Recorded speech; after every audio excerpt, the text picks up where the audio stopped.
to me.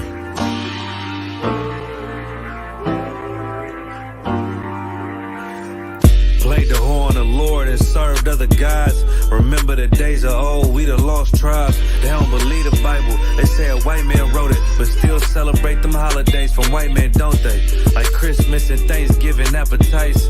I don't even see my closest family half the time.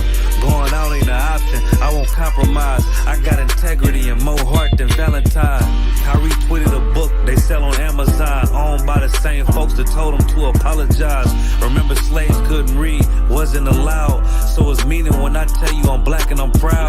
Murdered us with the sword, that's how we learned religion. Community standards violate my First Amendment. Discontinue from my heritage under these bastards. Life a bitch, they make up lies and give you public lashes. I understand they confused by who the devil is. Why my people get so mad when I tell them this? Valley of dry bones, my niggas skeletons. It's hectic out there, hope you checking on your relatives. Brotherhood, that's where my weapon is, and I never let these crackers take it from me. Real talk, you probably never heard this all of your life. Be careful, cause that thing you love, it'll cost you your life. Long as we got each other, my nigga. Cause we build this shit on brotherhood. Long as we got each other, my nigga. Yeah. We build this shit. Nigga, I done lost family, I done lost friends. Day one niggas thought was riding to the end. Still showed up, put in that work. Hide behind a smile while I'm walking with this hearse. Some nights I felt alone, most nights I felt cold. Some nights I drove around, I ain't wanna go home. Nigga, I ain't never been, nah, I ain't never fold. Follow orders like a soldier doing what I'm told.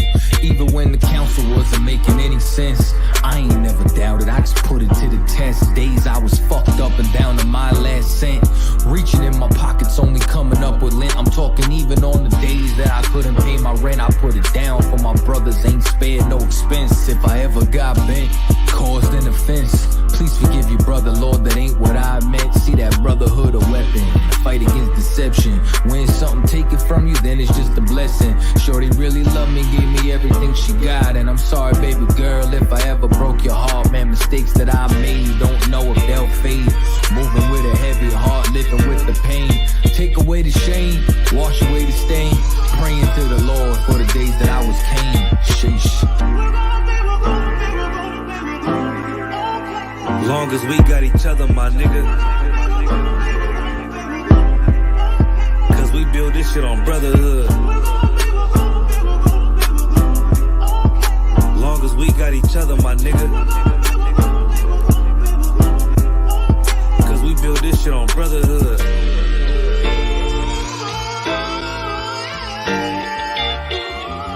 Us in here, but this is about an oppressive, fucked up system designed to keep niggas down and shit. Y'all wouldn't know nothing about that. What about you, little nigga? You know about that? Yes. Oh, you know about that? Tell me what you know about that. Tell me what you think about that.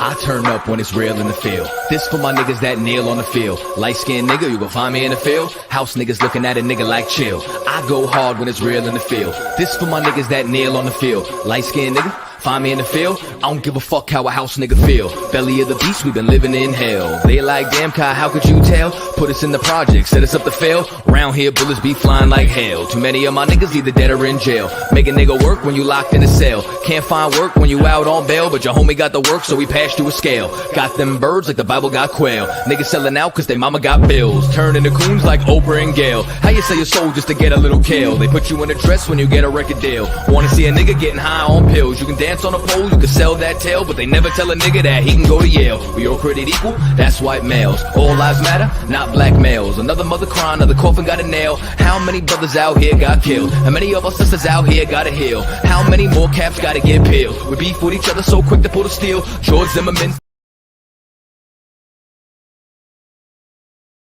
We in there, we in there. Shalom, shalom, shalom. We live Israelite School, Universal Practical Knowledge. Priest and Captain Natazak Nashar, the ISUPK, under Commander General Yohana, Most High in Christ. We in here, you in with a scripture breakdown class, biblical scripture breakdown class. All right. Should be good here. All right, everybody doing shalom, shalom. Y'all Bashim Yahweh Baraka Thumb to the brothers. Yahweh Shemar Alatham Bashim Yahweh to the sisters. We're gonna get it on. We're gonna get it on. They popped them. You understand? The third worst Secret Service detail in all of United States history. The worst absolutely was JFK. Then you got they hit Lincoln up in the theater. And now they've allowed former United States president. Once you're president, you're really president forever. You always need Secret Service. You always got your security and whatnot with you. You really don't stop being the president. You understand? You just stop the major decision making, but you still got to keep all the secrets and everything there. So it's not your job, but you know that job hold a lifetime responsibility. All right. Shalom, shalom. All right, sisters. All right, all right. The fall of Esau's kingdom. Of course, I know everybody's seen it. Everybody's seen it. You understand what happened. And we, of course, do not, endorse or promote any sort of violence or anything like that. But this stuff is prophesied in the Bible. Just like everything you hear and learn. Your mama, your cousin, your grandmama, your brothers, your friends at the school, the job, the work, wherever you go.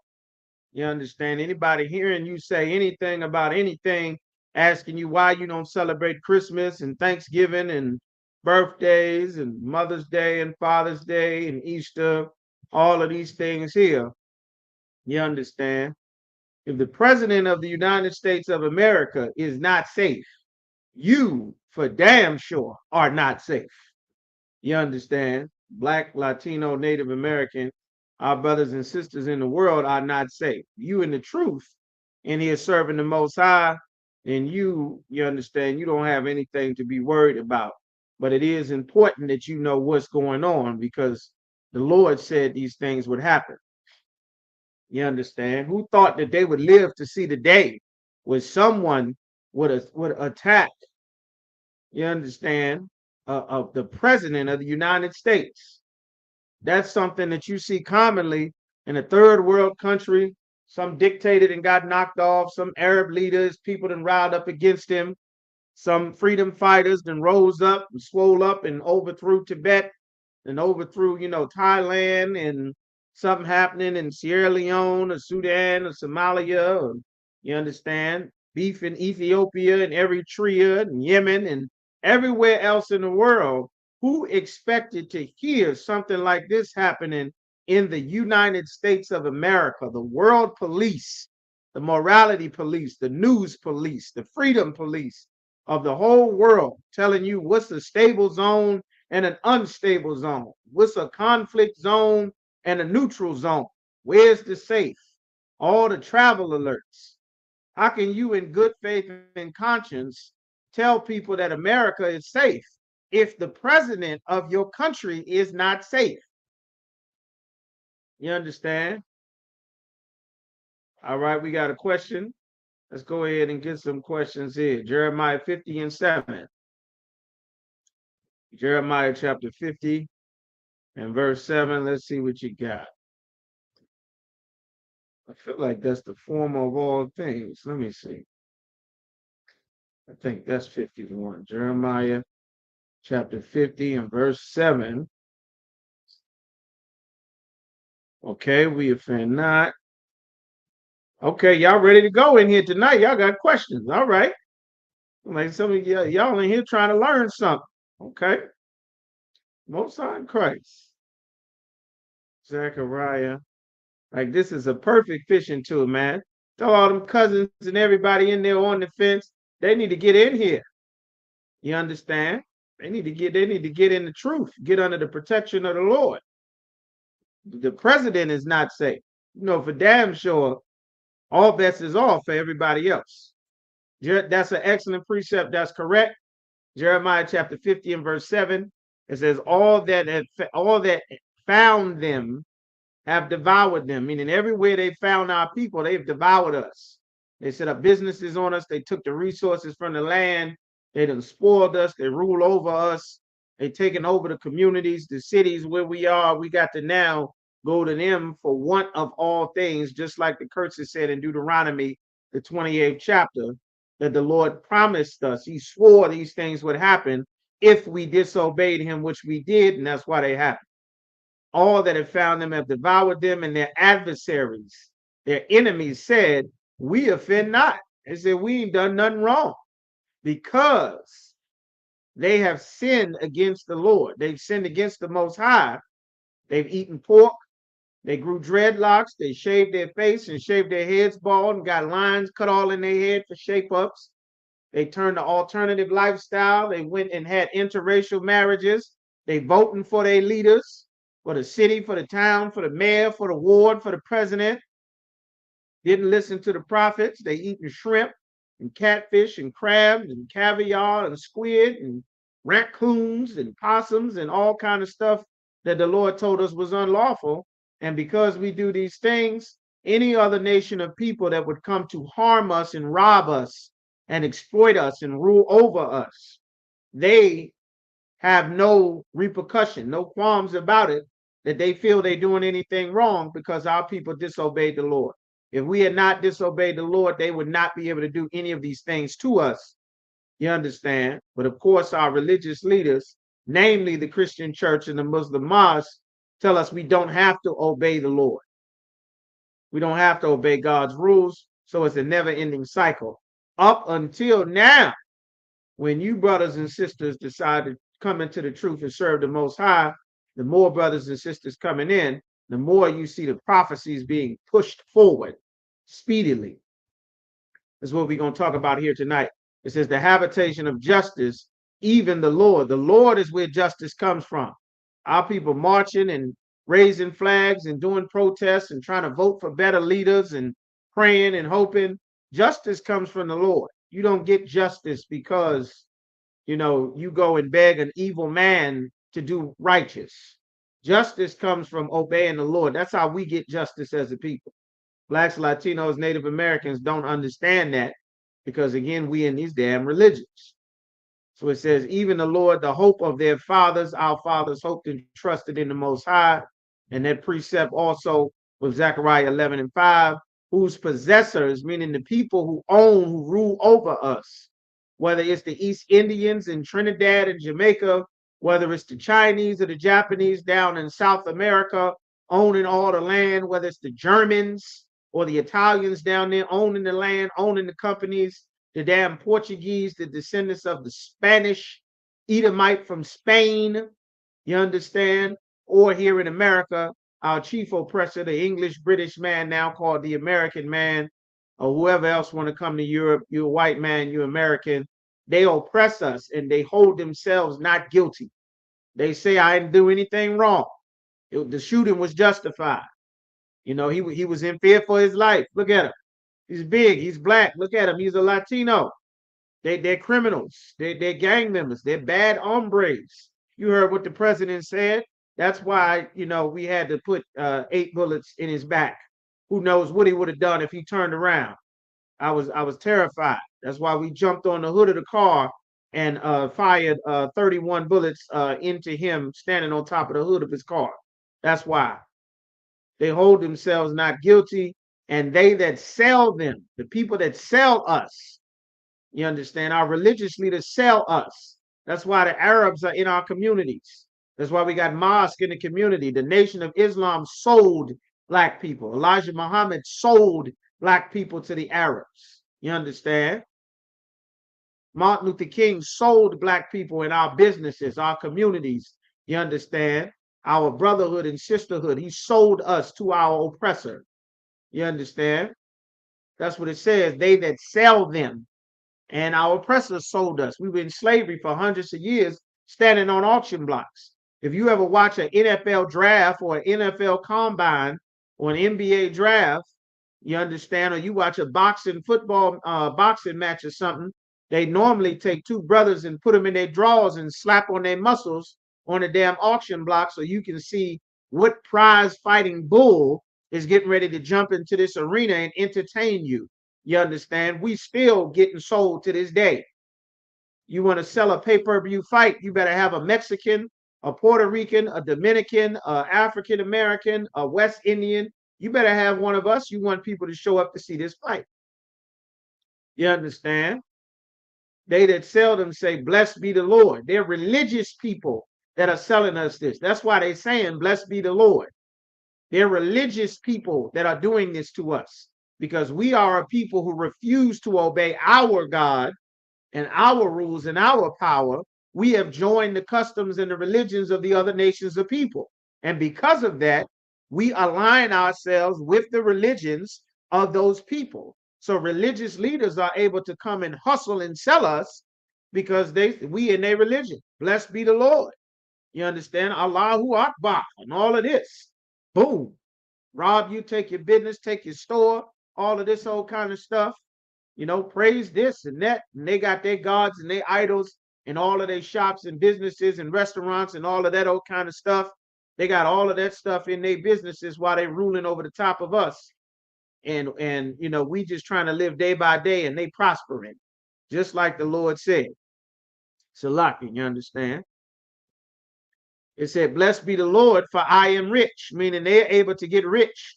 Al Sharpton and Jesse Jackson, they got rich selling us. The Nation of Islam got rich selling us. Louis Farrakhan, he got rich selling us. Polite, all that Egyptology nonsense. They selling black women crystals and all kind of colorful rocks and burning sage in your house, choking every damn body, flaring up your asthma, causing your allergies to act up, messing your eyes all up, getting smoke in your damn eyes. They saying, blessed be God, because I'm able to oppress these people and I'm not doing anything wrong because they evil sinners, and that's made me rich. And their own shepherds, meaning their own leaders that are supposed to rule over them and protect them, they pity them not. Preachers don't pity us. The people that lead us do not pity blacks, Latinos, and Native Americans. They say it's your fault. Pull yourself up by your bootstraps. They got to get it together. This is something you'll hear Christians say. It's a very evil saying. You'll hear it all the time. Usually older brothers and sisters will say this. They'll say, well, it's the parents' fault.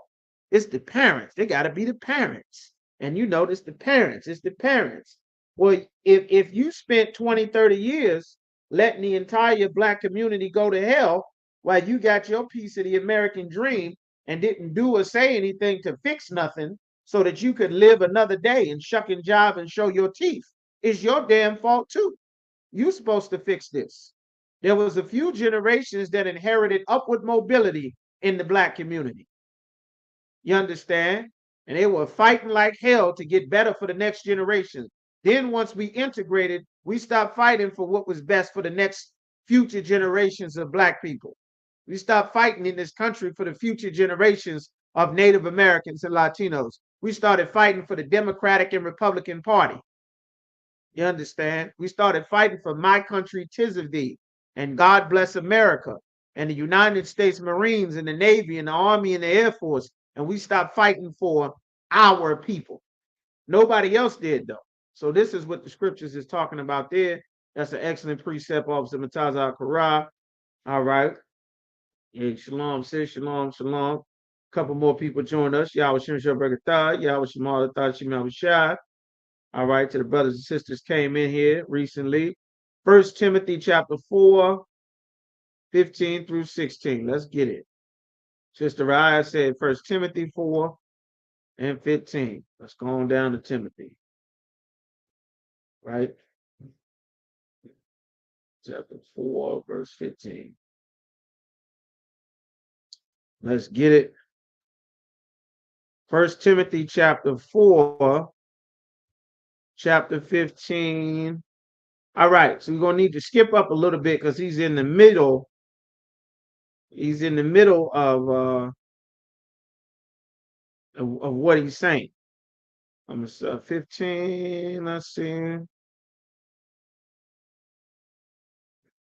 Till I come, give attendance to read and exhortation to God. All right. All right. Let's start because he's talking about what he said previously. Okay.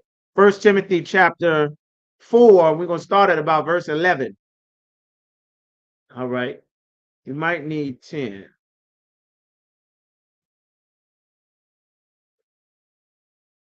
All right. He's telling them what to teach. Timothy was a brother that was in charge. He had power and rank and authority in the school. Of course, Paul traveled all throughout Asia Minor and through Europe, setting up schools.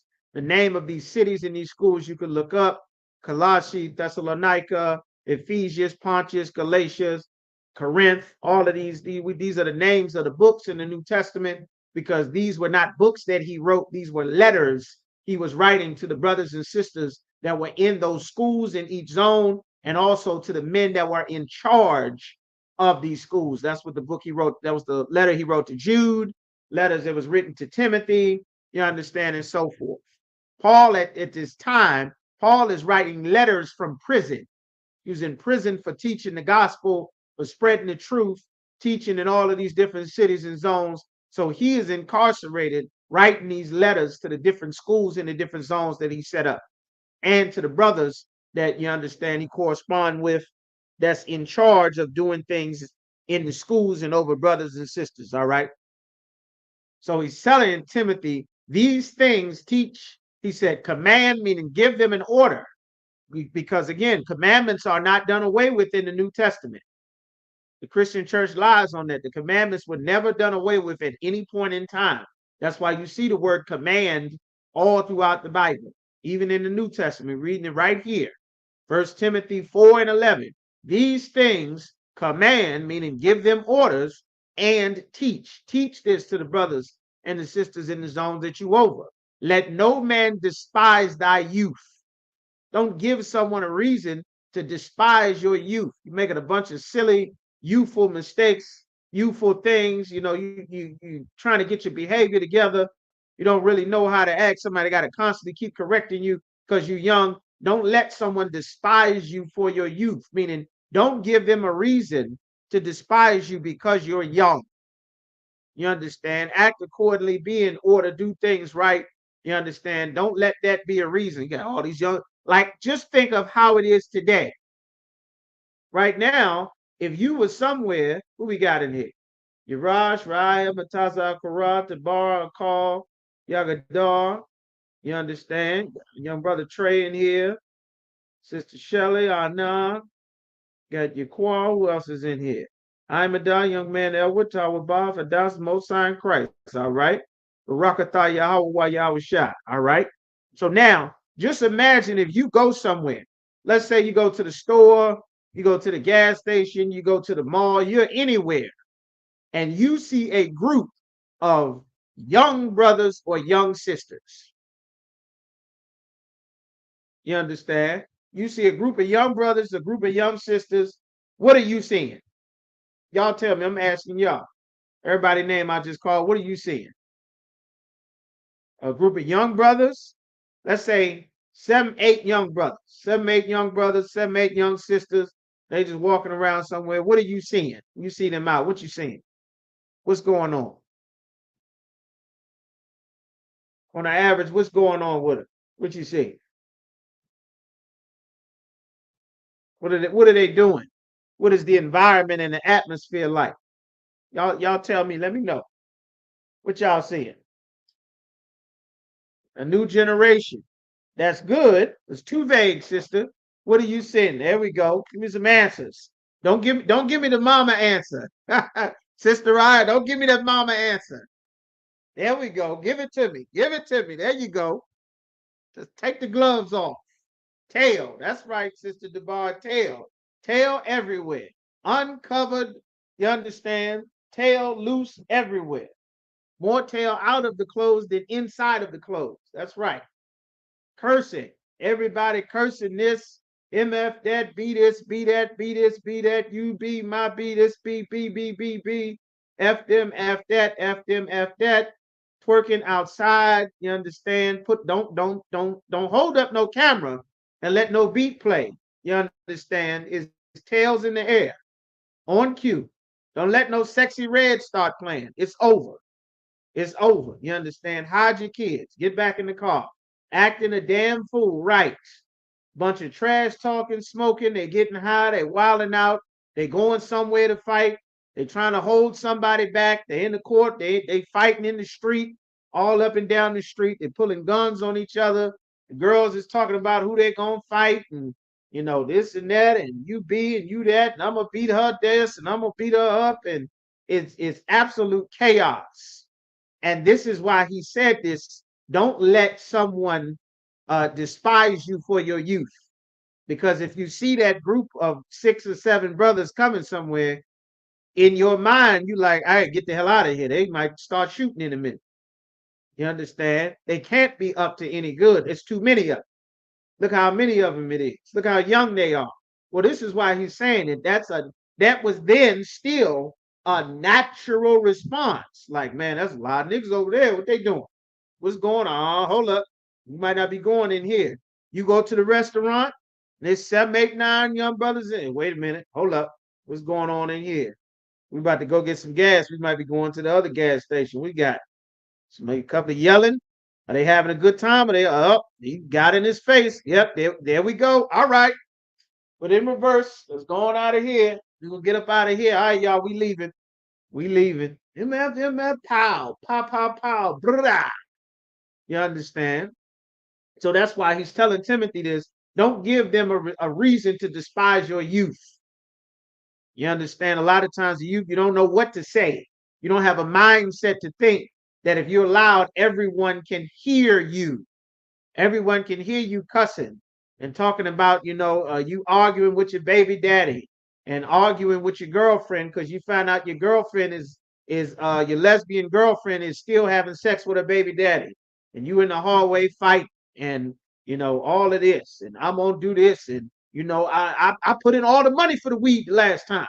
I remember I was on the train, some brother losing his mind. They be taking advantage of my good nature because I be facing the J and I be willing to share the blunt with everybody and don't nobody ever put in and nobody want to listen to me. Like you can't tell nobody that you wrong, that you shouldn't be getting high because you're young. You won't listen to anybody. Nobody can tell you to cover up. Nobody can tell you not to talk this way. Nobody can tell you don't spend all your 20s hoeing and damn near prostituting your way through your 20s and late 30s and then expect, magically you're going to become a magical wife just out the damn blue after you've been hot girl summering for 2-3 decades. You understand? Like, of course, you can come change your life and become a brand new person. Exactly. But he's telling them, don't make sure that you instruct not just yourself, but the younger brothers and sisters, man. Like, don't let no one despise you for your youth. Don't let your youth give everyone a reason to despise you. Like, man, I won't be around here. These young brothers, they don't know how to act. They in here cutting up. They always trying to fight. They in here taking stuff. They don't want to do no work. She trying to do the least amount of work and get the most amount of money. You understand? Like, I don't want to be in here. No, they don't know how to talk, don't know how to dress, don't know how to act. All kind of problems going to be coming around. Timothy was getting instructions on how to make sure that stuff was done in order. You understand? So this is what he's saying. He's writing this to him in the letter. Let no man despise thy youth, but be thou an example of the believers. Be an example. You understand? In word, in what you say, in conversation. Why would you be an example in your words and what you're talking about? Because instead of talking about what the rest of the youth are talking about, you understand, the stuff that I mentioned, you would be talking about breaking down the scriptures. You'd be talking about, man, we're not supposed to be voting for our leaders. The Lord appointed our leaders. We're not supposed to be eating pork and crab. Now, we Israelites, brother. No, we're not Africans. The Africans don't have nothing to do with us. The Africans over there right now getting freedom. We still getting pulled over, beat up at traffic stops.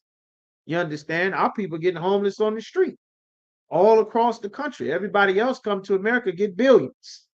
Our Latino brothers come to America. They have them sleeping on the street in the middle of the winter in Chicago, in Colorado, and in New York. You understand? So now your words will be of some substance instead of silly, frivolous, nothing young man talk, young woman talk. You understand? Nails, nails, wig, weave, nails, hair, boys, this, that, B. You understand? They won't despise your conversation because you'll actually be saying something. And your charity. What is charity? Who knows what charity is according to the Bible? You understand? Who knows what charity is? What is charity? Very important word to define in the scripture. What is charity? All right. I want to give it a shot. It's charity, y'all. What does charity mean? The Bible say charity, what is talking about? Mm-hmm. We'll give it a shot. On the man's side. In here. And at the bottom. Charity. Let's go and say, there we go. Come on, y'all. What my scholars at? What's charity mean? Hospitality. No, that's not it. Let's get this Zondervan's dictionary. That's a good guess. It's a very good guess. Who else want to give it a shot? That's a very good guess. How you care for others. That's a good guess. That's a good guess. But no, not quite. The biblical definition of the word charity. Who else want to give it a shot? What's charity mean? Mm-hmm.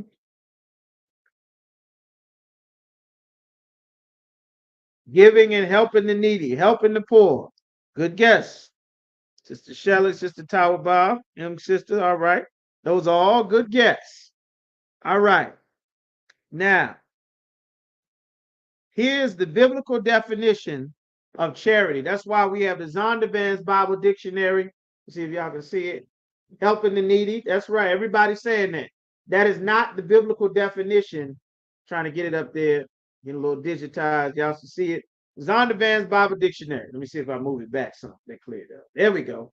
This is a compact Zondervan's Bible Dictionary. This is one of the textbooks that we use in the ISUPK. We got a whole textbook list. You can find it on the website. All right. There we go. Your comment was heavily delayed, but I got you. Let me see. Let me see. I'll put some of y'all comments up there. All right. What we got? Mr. Arnaud said helping the needy. All right. Sister Tower Bomb said giving and helping. All right. Helping the poor. Sister Shelley said helping the poor. All right. Ryan said taking care of others. So Paul said hospitality. All right. Those are all good guess. Good guess. Here is what charity means according to the Bible. And now, this is why the oppressor is the devil that the Bible speaks of, and it's so very important to be taught the scriptures. Zondervan's Bible Dictionary, if you got one, pull it out. It's on page 103 at the bottom. Charity in the Bible never means giving to the poor. That's the first thing it says about charity. Everybody believes charity is helping the needy, helping the needy. Esau changed the definition of charity. That's why we need a Bible dictionary to know what God actually said when the Bible was written, before the devil came along centuries later and changed everything and confused the world and took a book about black people and made it about white people. A book written in slang to communicate with the people who turn every language into slang. Whether it's Spanish, French, Dutch, Portuguese, patois, we turn every language we get into slang. You understand? Charity never means giving to the poor, but always a God-inspired love, which includes respect and concern for the welfare of the loved one. Charity means keeping the laws, statutes, and commandments towards one another. It's a God-inspired love. Love is 1 John 5:3, like Officer Mataza Al said.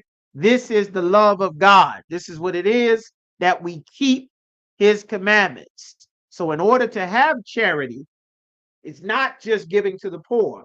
You must know the law, statutes, and commandments in order for you to show love to a brother or sister, which is what charity is. You understand? So you can't have charity if you feed your children pork, or somebody gives you cigarettes or weed, or you understand, or cocaine or Percocets, or they telling you to go vote, or they giving you shape ups and shaving your head off. You understand, and cutting lines in your face. That's against the Most High. That's the opposite of what the commandments are. That's not charity. Charity is love, which is just keeping the commandments. All right. So he's saying, we're going back to 1 Timothy chapter 4 and verse 12. It says, let no man despise thy youth, but be thou an example of the believers in word, in conversation, in charity, in spirit, in faith, in purity. Be upright and upstanding, you understand, till I come, till I get there. Give attendance to reading, making sure you're reading, making sure that brothers and sisters are reading. Give attendance. What does it mean to give attendance to something? You understand? What does it mean? To make sure that this is happening, that the brothers and sisters are reading. Make sure you keep reading. To exhortation. Make sure if a brother and sister is doing well, you exhort them, meaning you telling them they're doing a good job. You recognize them for the hard work and the diligence that they're doing. You understand? Like obviously Yagadar chopping up these videos that y'all seeing and making these amazing intros that y'all seeing for all these classes and these videos, man. Like this HD camera, you understand? I'm in the future with this damn camera Officer Yagadar in his rib got to broadcast these classes. Like that Lashawan Kodash class that Officer Yerashimov taught forever by himself, holding one baby in his lap and one baby on his shoulder, writing on the board, teaching the Hebrew language class that Mataz al-Qur'an and Officer Yagadar and took it and ran with it. Exhort one another daily. That's what the scripture is talking about. You understand? All right. So it's saying, till I come to doctrine, make sure that you know the proper doctrine of the Bible. What are the proper doctrines of the Bible? You understand? And exhort one another daily, like the sisters looking out on the high holy days and making that amazing roast beef that Sister Anna has starved us for the last few high holy days. Salakia, sister. You understand? Or that pasta salad that Sister Hadassah made. You understand? It was absolutely amazing. And of course, you understand, Sister Raya always taking care of the brothers and the sisters. You understand, making sure that there's plates on deck. You understand, as needed, of course. And the brothers and sisters in here showing the class support, in here standing strong, in here supporting the school, coming through, you understand, and changing their lives to serve the Most High. Exhort one another daily. Like you did an amazing thing to stop smoking weed. You know, the majority of your race that smokes weed will never stop smoking weed. They can't get off of Percocets. They can't stop selling drugs. That's why it's a million of us in prison and everybody getting gunned down every single day all across the country. But you managed to stop selling drugs. That's amazing to the Lord. You know how hard it is to get a nigga to stop eating pork? And you stopped eating pork? That's amazing, man. The Lord said the angels rejoice when one sinner changed their life to turn back to serve the Most High. You understand? Like that's a big thing to the Most High. Everybody is out doing everything. They having a whole LGBT weekend in damn Richmond from Thursday to Sunday. They having Sodomania. You understand? The heavyweight championships of alternative lifestyle is going down in Richmond this whole damn week, all throughout the weekend. You understand? They voting in political fever, and you in here learning to serve the Most High while the Lord destroys this kingdom so that you will be getting your protection from the Lord because you've turned your life around to serve the Most High. That is an amazing thing, you understand? And the angels who maintain everything all throughout the world, all throughout the universe, they stop what they're doing for one sinner that comes and serves the Most High every time one of you brothers and sisters change your life and get in this ISUPK and come into the truth. You understand? So that's what it's talking about, to exhort the doctrine, the proper doctrine that the Trinity is not real, that Jesus Christ is not the Most High. That's a doctrinal lie from the Roman Catholic Church. That Mary had sex with Joseph to make Christ. Christ was not a magical ghost baby sent from heaven, like the Christian church teaches. That is the opposite of the doctrine that the disciples taught in the Bible. That naked babies floating on clouds are not angels. Angels are terrifying beings that everyone who saw them was scared to death. That's why the first thing that the angels said when they saw you was, fear not. Because as soon as you saw the angel, you were in fear for your goddamn life because of how terrifying they were. That's why they kept saying, don't be afraid. The Lord didn't sent me. Don't be afraid. Don't be afraid, y'all. Listen to what I'm getting ready to say. You understand that a woman can't teach the Bible. That's a lie in doctrine. The Lord never made a woman to represent God. If you a woman, you're supposed to represent a man. First your father, then your husband. If you have neither, you represent the body of men and the school that the Lord set up here, which is the ISUPK in this day. In that day, it was the schools underneath of the prophets for that the disciples had gotten orders to set up under, the 12 that Christ put in charge. You understand? So those are just some examples of what it's saying in the scripture. So by the time you get to verse 15, which is Sister Raya's question, then you'll see what he's talking about. It says, neglect, verse 14 says, neglect not the gift that is in you. A lot of brothers and sisters have gifts. The Lord said, do not waste the gift that you've been given. If you got a gift, if you can sew, if you can cook, if you got a gift for farming or shopping or doing all kind of things or whatever your gift is, he said, don't waste that gift. Don't waste it. You understand? Don't neglect it. Find some way to use that. The Lord gave it to you for some reason. It says, which was given thee by prophecy, a gift that was given to you by prophecy, meaning being able to understand the scriptures. You got a gift. The Lord allow you to be able to understand the scriptures. It's tons of brothers and sisters that the Lord allowed them to hear and understand these classes and these speakings and lectures and all of these videos and battles and debates and stuff that we doing, and they refuse to come into the truth. And then the Lord strike them with some horrible illness and tons of tragedies, and many of them end up losing their life, end up getting hooked up on drugs and jammed up real bad, end up with all kind of demons and evil spirits that overtook them because the Lord called them into this work in this body, and they decided they had something better to do, to go somewhere else, to do things their own way. You understand? And then they end up getting very badly injured and destroyed out there in the world where the Lord had called them away from. It says, with prophecy, with the laying on of the hands of the presbytery.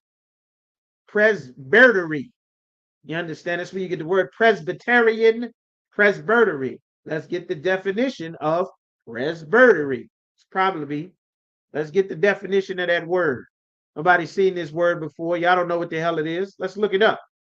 What does this mean? Let's look it up. See what the definition of these words are. That's why it's so important to be in class, to be taught the scriptures instead of sitting somewhere singing all these damn songs like they do in church. You don't learn anything. What is this word? Webster's. There we go. Merriam-Webster's Dictionary. That's another one of our textbooks in ISUPK. Of course, now y'all have all this technology. Y'all got all kind of apps and stuff that you can download. When I came into the truth, we had a bag of books. You understand? Picture of Caesar Borgia, a Zondervan's, an Apocrypha, a regular King James thick fat Bible, books, notepads, Nation Knows No Color Lines, $40 million slaves, Black Indians. We had a whole sack of books that we carried around. All right. So the definition of this word, presbytery. That's where you get the word Presbyterian. Presbytery means a part of a church reserved for the officiating clergy. Who are the officiating clergy? the ruling body of Presbyterian churches. That's where they get the word presbytery from, consisting of the ministers, the servants, and the representatives, elders from the congregation within a district. You know what that means? This is the power structure and the rank that is in charge of the area. You understand? Of course, translating it into English, Esau has made words very Christianized, just like all of you thought that charity was given to the poor.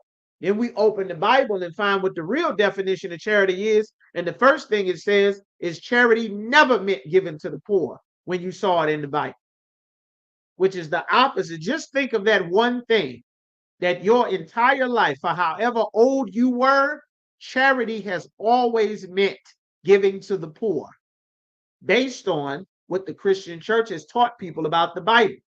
What God said charity was supposed to be was to make sure that you kept the law, statutes, and commandments concerning your people. Just imagine how different life would be if everyone had charity for each other. We would have the kingdom of heaven. And that's what Christ was saying. That's what the Lord told. That's what we were supposed to do. The Christian church changed it and made something else. Nobody even knows the commandments anymore. You see what I'm saying? So that's what that word means, presbytery or presbytery in the 14th chapter, the hands of the power structure that's in charge of all the different schools and stuff, whatever captain or officer that's in charge of that different area or zone. You go to Baltimore, you got Captain Saparia. You go to DC, you got Captain Meshach Mayum. You make it to North Carolina, you got Captain Ayathah. Then you got Fayetteville, you got Charlotte, you got Durham, you got Goldsboro. Then you make it to South Carolina, you got Captain Natazar down there. Make it down to Georgia. You got you understand? You got Officer Jeremiah down there holding Georgia down. If you go west, you got Captain Tawara towards Tennessee. You go up north, you get Captain Tawar up there in Philly. Captain Card, you keep going up. Like there's someone in charge of each area and zone, and that's always been built into the Bible. You understand? So now we get to verse 15, which was Sister Raya's question. Without knowing the 5 or 6 verses above it, none of this makes any sense. So now we're going to get to this, having everything in context together in this letter that was being written. It says, meditate upon these things, continually think upon these things. Continually think upon being in the truth. What is my gift? Maintaining the doctrines, because you want to meditate on these things, because everything everywhere else is trying to get you to change the doctrine. They're trying to get you to change what is a man, what is a woman. The Lord said he made everything male and female, a male and his female. That's how he started from the beginning. Now they're telling you it's more than just a male and female. It's a man, a female, or sometimes Y, a non-binary, a light switch. You flip, one day you're a boy, one day you're a girl. Sometimes it's a W, you're an alien, all kind of nonsense. Well, you got to meditate on this day and night. The Lord made a man and a woman. Damn all this other stuff. The Lord said we don't celebrate no Christmas. So every time you hear the silly Jingle Bell song, like Officer Malak's sons made, his young boys, about 5, 3, and something else, is like, listen, we don't do no Christmas. We don't do no jingle bells. We with the Lord. We don't eat no pork, no shrimp. You're supposed to meditate on this. Why does it say that? Because everywhere you will go, outside of being in the truth amongst the brothers and sisters in this body that the Lord set up in the ISUPK, someone everywhere else is going to be teaching you another doctrine. They're going to be teaching you St. Valentine's Day. Oh, you got to wear your green.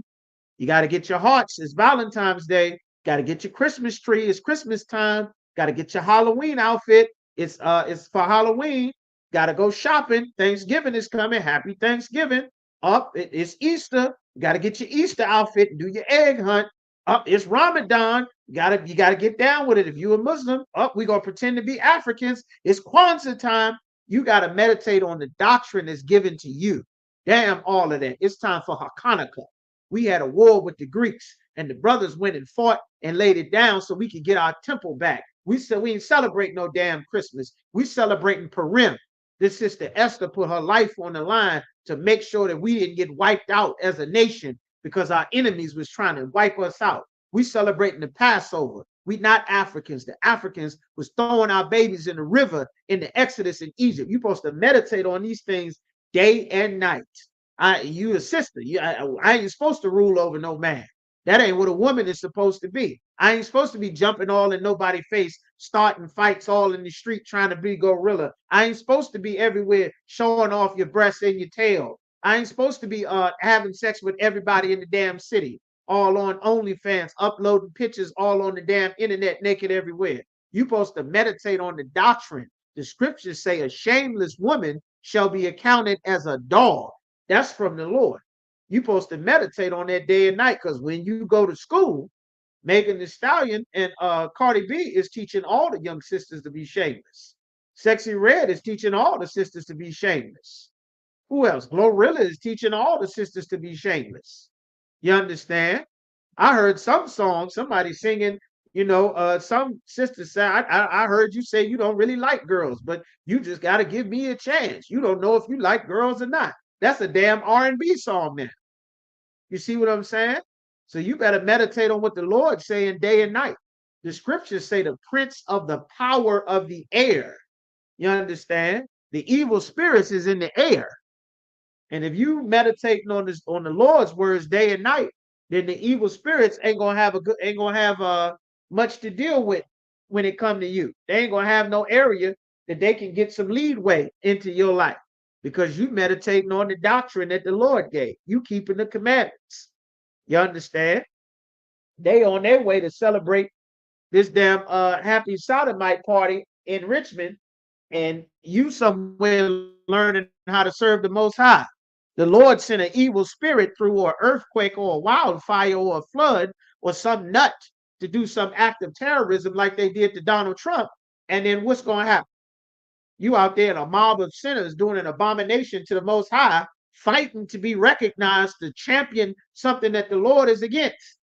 Like tons of sisters unknowingly was celebrating that LGBTQ movement, wearing your rainbow flags and getting your rainbow keychains and doing your pride marches, supporting your gay cousin and your gay best friend, and DeAndre, who you helped learn how to double dutch and do all the little girl dances in middle school, and you was like, it's my friend, and I don't care what you are, and you my cousin. You always gonna be my cousin, no matter what life you choose. And now you want to be a little girl in the cheerleading competition, but you can't win as a little girl because it's politically correct for this little boy to take your spot on the cheerleading squad because you've been helped push the agenda. You can't win the I'm a beautiful princess beauty pageant competition because there's some nigga in a wig and a lipstick and he has to win because that's the political agenda. While you were supporting DeAndre, helping him learn how to twerk and shimmy back in middle school, in 9th grade and 10th grade. You helped him do his eyebrows and help paint his nails and, taught him how to be a better woman. And then one day you go to Mexico and you hanging out with DeAndre, and he called himself Tierra now. And y'all get into an argument, and DeAndre power bomb you and slam your head on the ground like a WWF wrestler when y'all get into some fight in Mexico, and they leave you paralyzed to die on the floor, and everybody just roll out. Nobody break up the fight with this grown man in a wig and a dress because you've been treating DeAndre like he was a woman for 10 years. And you didn't think nothing was wrong with it. And everybody watching is like, it's just two girls fighting. We can't jump in. That's Tierra. That's not DeAndre. That's Tierra and Kiki. Well, Tierra beat the living hell out of Kiki, but it's two girls fighting because, pride and alternative lifestyle and gender identity, and it's your choice and we respect your pronouns. Look at this mess you've made. Look at this mess they tricked you into signing up for. You see what I'm saying? You didn't know no better. The prophets was telling you, but you was accustomed to not listening to the prophets. Well, if you meditating on the proper doctrine day and night, you'll never be some young sister supporting an alternative lifestyle on a man. You'd be like, a man, he got to be strong. He got to be tough. He got to be a warrior. How the hell are you going to be able to stay feminine if all the damn men become feminine? You can't use the woman's bathroom. It's men in there peeing all on the damn toilet seat. You can't get a woman's spot nowhere. You understand? That's why it's important to meditate on the doctrine day and night. It's all kind of influences trying to turn you every which way that you don't even know about. They've been plotting this since the 60s and the 70s, back when that hippie free love sexual revolution movement first got in its swing. They've been plotting this. The prophets knew, you didn't know. Your mama didn't know. You understand? That's why it's important. That's why he's saying, meditate on these things. Give thyself wholly to them. Give yourself to staying with the Most High and being right with the Lord and keeping the commandments, man. It might look like everybody else is doing all this, having a great and wonderful time and, living any kind of way until you watch the news clip and find out that 17 years is all the time that the Lord is going to give them to live that lifestyle. They don't get another 17 years to continue in that lifestyle. The Lord not going to give them another 20 years to continue in that lifestyle. The Lord not going to give them. It may look like that drug dealer got all that money right now, but the Lord not going to give them another 15 years of freedom to continue in that lifestyle. Their next 15 years is going to be in a federal penitentiary. It don't look like that right now, but that's what's coming. The prophets know it. You understand? That's why the Lord said we walk by faith, not by sight. The faith that we have is not based on people guessing. It's based on the Lord telling the prophets what to say before it happens, so that the people that obey the Most High will be told the future before it happens, so that they can act accordingly, and the Lord will be with them once the future takes place. That's the purpose. The Lord don't do that with any other nation of people. He only gives that to us because we are his children. You understand? So when the Lord is saying in 15, meditate upon these things, give thyself wholly to them, that thy profiting may appear to all. When you profit for obeying the Most High, everybody is going to see it. Take heed unto thyself. Be careful unto yourself and unto the doctrine, meaning the rules and the specific scripture breakdowns that you learn. The doctrine about a man cannot wear what pertains to a woman. A man is not allowed to be an effeminate man. You can't act like a woman if you are a boy. You can't do that. You can't act like a man if you are a woman. You got to carry yourself a certain way if you're a woman. Dress yourself a certain way if you're a woman. Dress yourself a certain way if you're a man. You can't wear men's clothes if you are a woman. You can't wear women's clothes if you are a man. The doctrine has to keep you, because guess what? In 2024, they making dresses for men now. But a dress is supposed to be something for a woman. But you see grown men wearing dresses, wearing skirts, talking about their hip and fashion trends. Usher, P. Diddy, Andre 3000, Lupe Fiasco, Young Thug, all kind of Young Jock. You see rappers wearing dresses and skirts now. You better hold fast to this doctrine. You end up getting sucked into that alternative lifestyle. Black man, you got 38 years maximum to live that alternative lifestyle.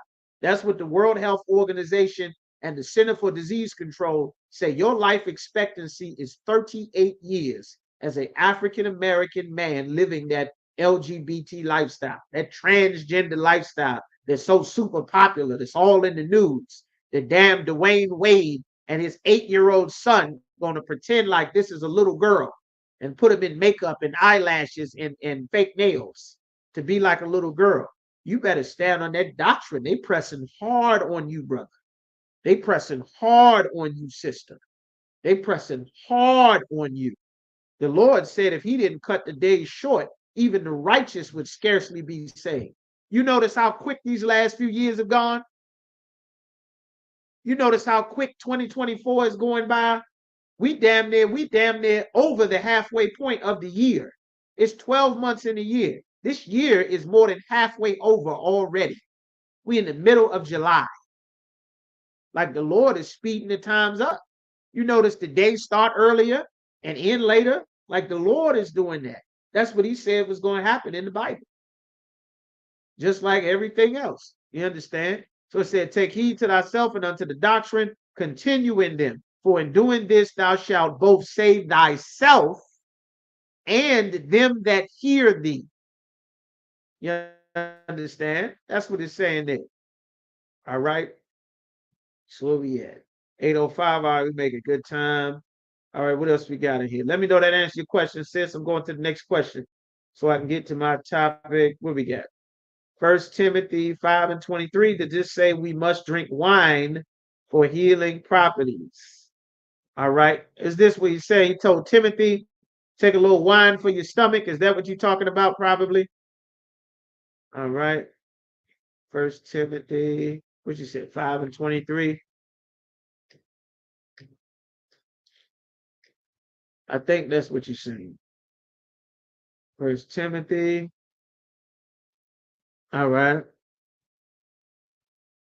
Drink no longer water. 1 Timothy 5:23. Drink no longer water, but use a little wine for thy stomach's sakes and thine often infirmities. Saying drink a little wine. That's what he's saying.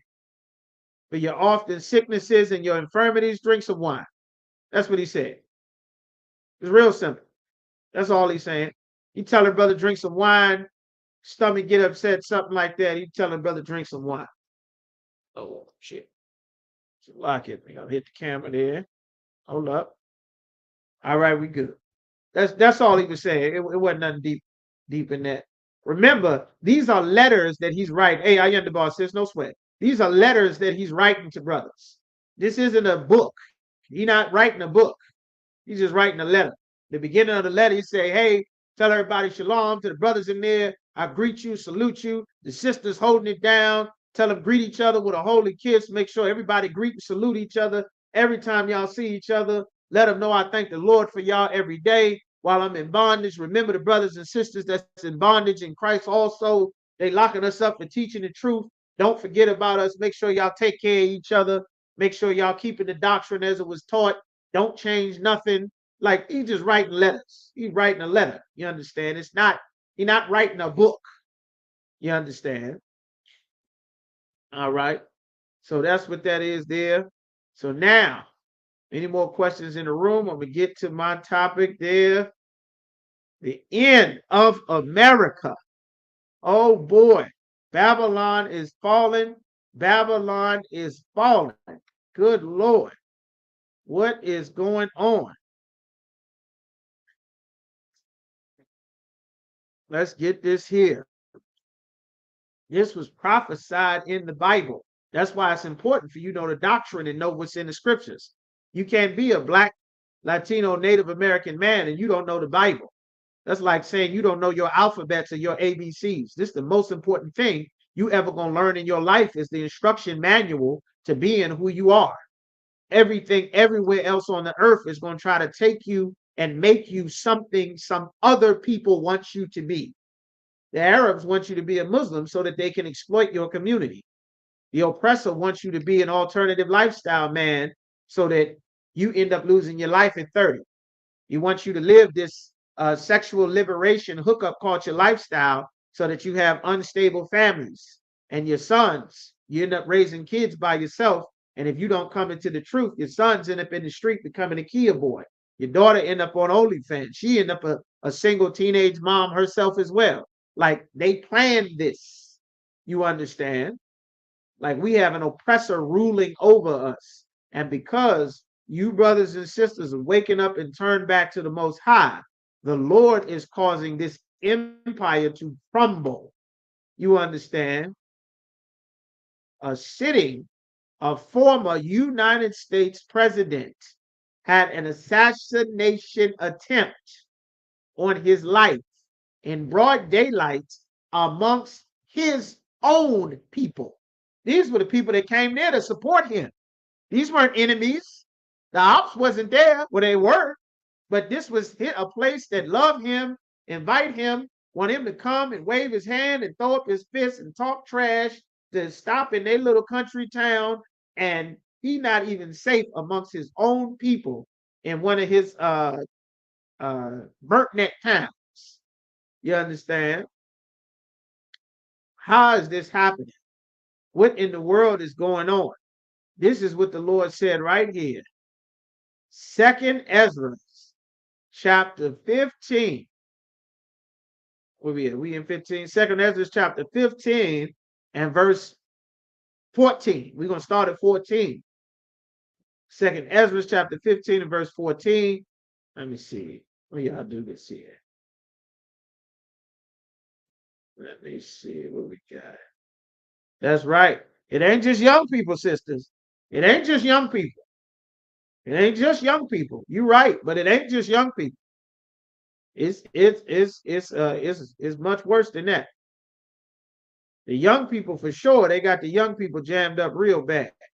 They've inherited generations that never set the record straight about anything. That's why it's so important that there be a man over the congregation that can lead the people going in and out. You understand? Records got to get set straight. If you have a bunch of confusion, you won't know, nobody won't know what the hell the truth is. You understand? You better make sure you teach your kindergarten age children what is a boy and what is a girl. You better learn from you, because when he go to school, it's going to be a bunch of confusion. When she get in that classroom, it's going to be a bunch of confusion. You see what I'm saying? So now it says 2nd Ezra chapter 15 and verse 14. The Lord said, woe to the world. Destruction is coming to the world, to this society, to the earth, and them that dwell therein. The people that's living in that society, it's destruction coming. For the sword and their destruction draweth nigh. Destruction is coming near. And one people shall stand up to fight against another. This is talking about world one people fighting against another. The Chinese and the Filipinos beefing. Japan getting their military back up strong. The Ukrainians and the Russia beefing with each other. America back in Iraq again after 20 years, back fighting in Iraq. The Israeli man getting into it with the Egyptians, getting into it with the Hezbollah in Lebanon, getting into it with the Palestinians, getting ready to get sucked into it with everybody else. Like it's already turning up everywhere. The damn West Africans is rising up, fighting against the French. The French getting put out of all of Central Africa and the Sahel states and Chad and Burkina Faso and Niger and Upper Central Africa. You understand? The Lord is bringing everybody to war. And one people, meaning one race of people, is going to stand up. Why is it saying stand up? Because they weren't standing up before. They were just, everybody was doing everything normal, but now it's time to stand up. Look, damn it, I ain't taking this no more. We're going to get it on. The Philippines is tired of getting bullied by China. You understand? Guam ain't having it no more. Rocket Man in Korea ready to smoke something. He ready, you understand? He ready to pop something. He ready to get it on. You understand? One people shall stand up and fight another people, and swords in their hand. They ready to get some killing going. You understand? For there shall be sedition among men. Who knows what sedition means? Where all the scholars at? You understand? Where all the scholars at in here? All the professors. What does sedition mean? Who knows what sedition means, y'all? It says there shall be sedition among men. Let's get the definition of that word sedition. What does sedition mean, y'all? Let's pull that up.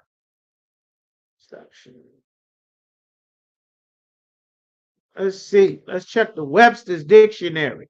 You'll never understand the Bible. You don't know the definition of any word in the Bible. There's tons of words that's written in old Quaker English. The definition have changed. Nobody uses that word anymore. It's a very foreign word. You're going to make sure that you look it up. Sedition. What is sedition? You understand? Who knows what sedition is? Division.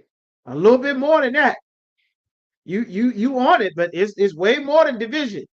The Democrats and Republicans are divided, brother. It's more than division. Upset. It's more than upset, sister. You understand?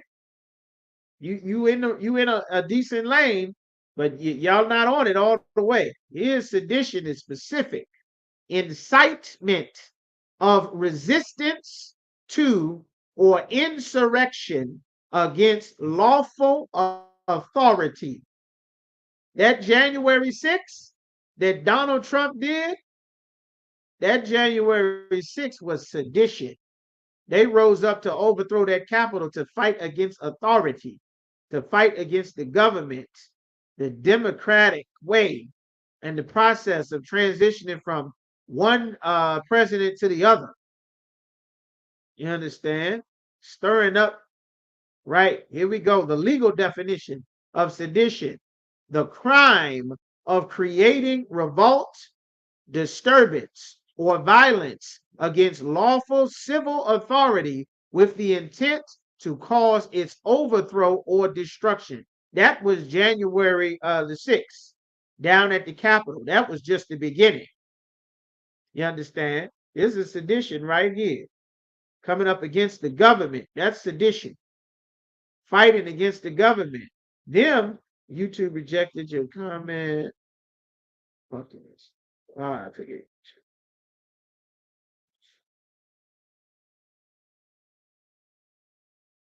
Anarchy.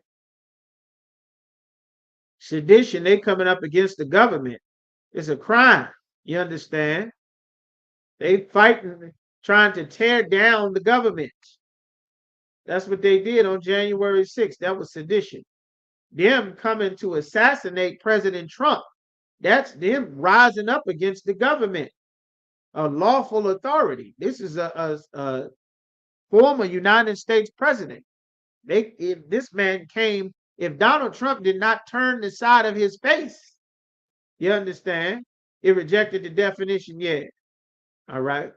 Donald Trump just happened to turn he turned his face. And the bullet just went by and ripped a piece of the ear off. He didn't turn his face on that bullet trajectory skinning because he turned.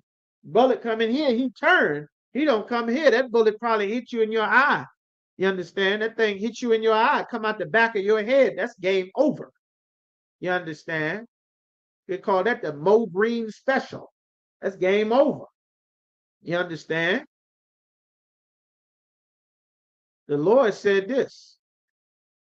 He said, for there shall be sedition among men and invading one another. They invading one another.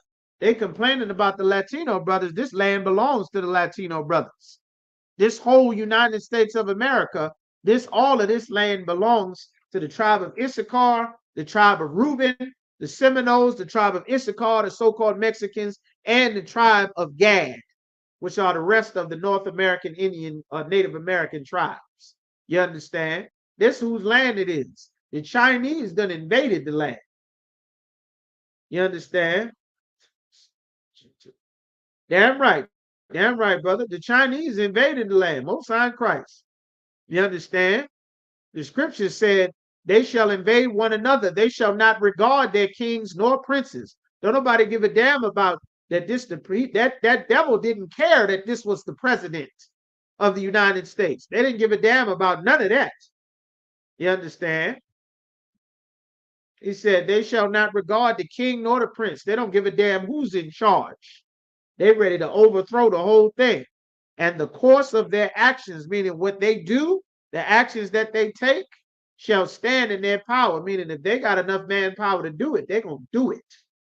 If they got enough power, they're going to do it. Whatever the hell they want to do, if they got the manpower and they strong enough and bad enough, they're going to do it. They ain't going to give a damn about no government, no kings, no rulers, no senators, no none of that. That's prophesied in the Bible. It says a man shall desire to go into a city, meaning you're going to want to go into a city and shall not be able. The Lord sent COVID through. Nobody could go anywhere. Daycare closed. 911 closed. The police closed. The hospitals full to capacity. You understand? The job closed. School closed. Middle school closed. High school closed. The courts closed. Church closed. The mosque closed. The synagogue closed. The temple closed. ISUPK still open. You understand? The Lord said a man going to desire to go into a city, and there's going to be the National Guard on the streets. You're not going to be able to go to a city. There's going to be troops in the alley with Humvees and choppers and M6 and AR-15s. You understand? Riding on turrets, military vehicles riding through the streets of America, all in Minnesota, all in Washington, D.C., all in Baltimore. It's coming back. It's coming back. It ain't going nowhere. The Lord said these things are going to happen. God is causing this to happen. You understand? It said, for because of their pride. Isn't that amazing? That pride, just coming off of Pride Month. Because of their pride, the city shall be troubled.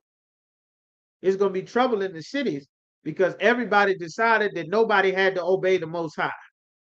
The houses shall be destroyed, and men shall be afraid.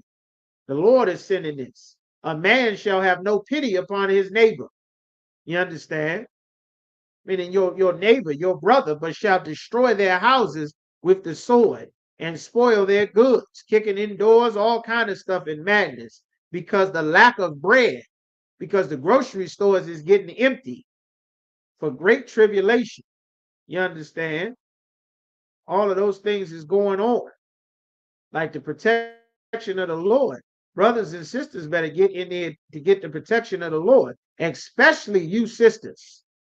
Black women have had a game ran on you here in America that is absolutely cruel.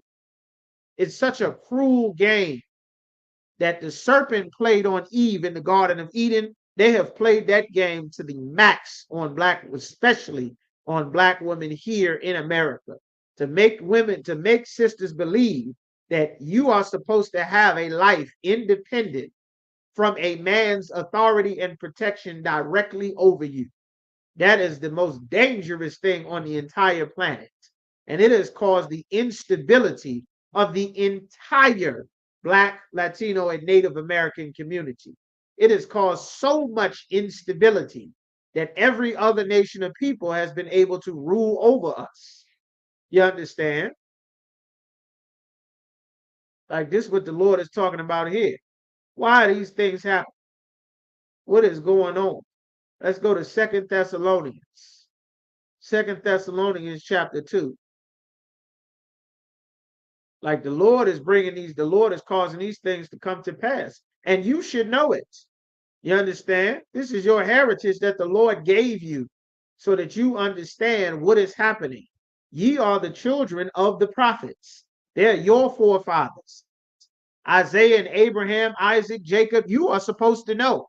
You are their daughter, their great, great, great granddaughter, their great, great, great grandniece, their great, great, great, you understand? Grandniece, grand brother, grand sister, their far, far cousin, their far, far uncle. I mean, not uncle because they before you, you understand? You are supposed to know.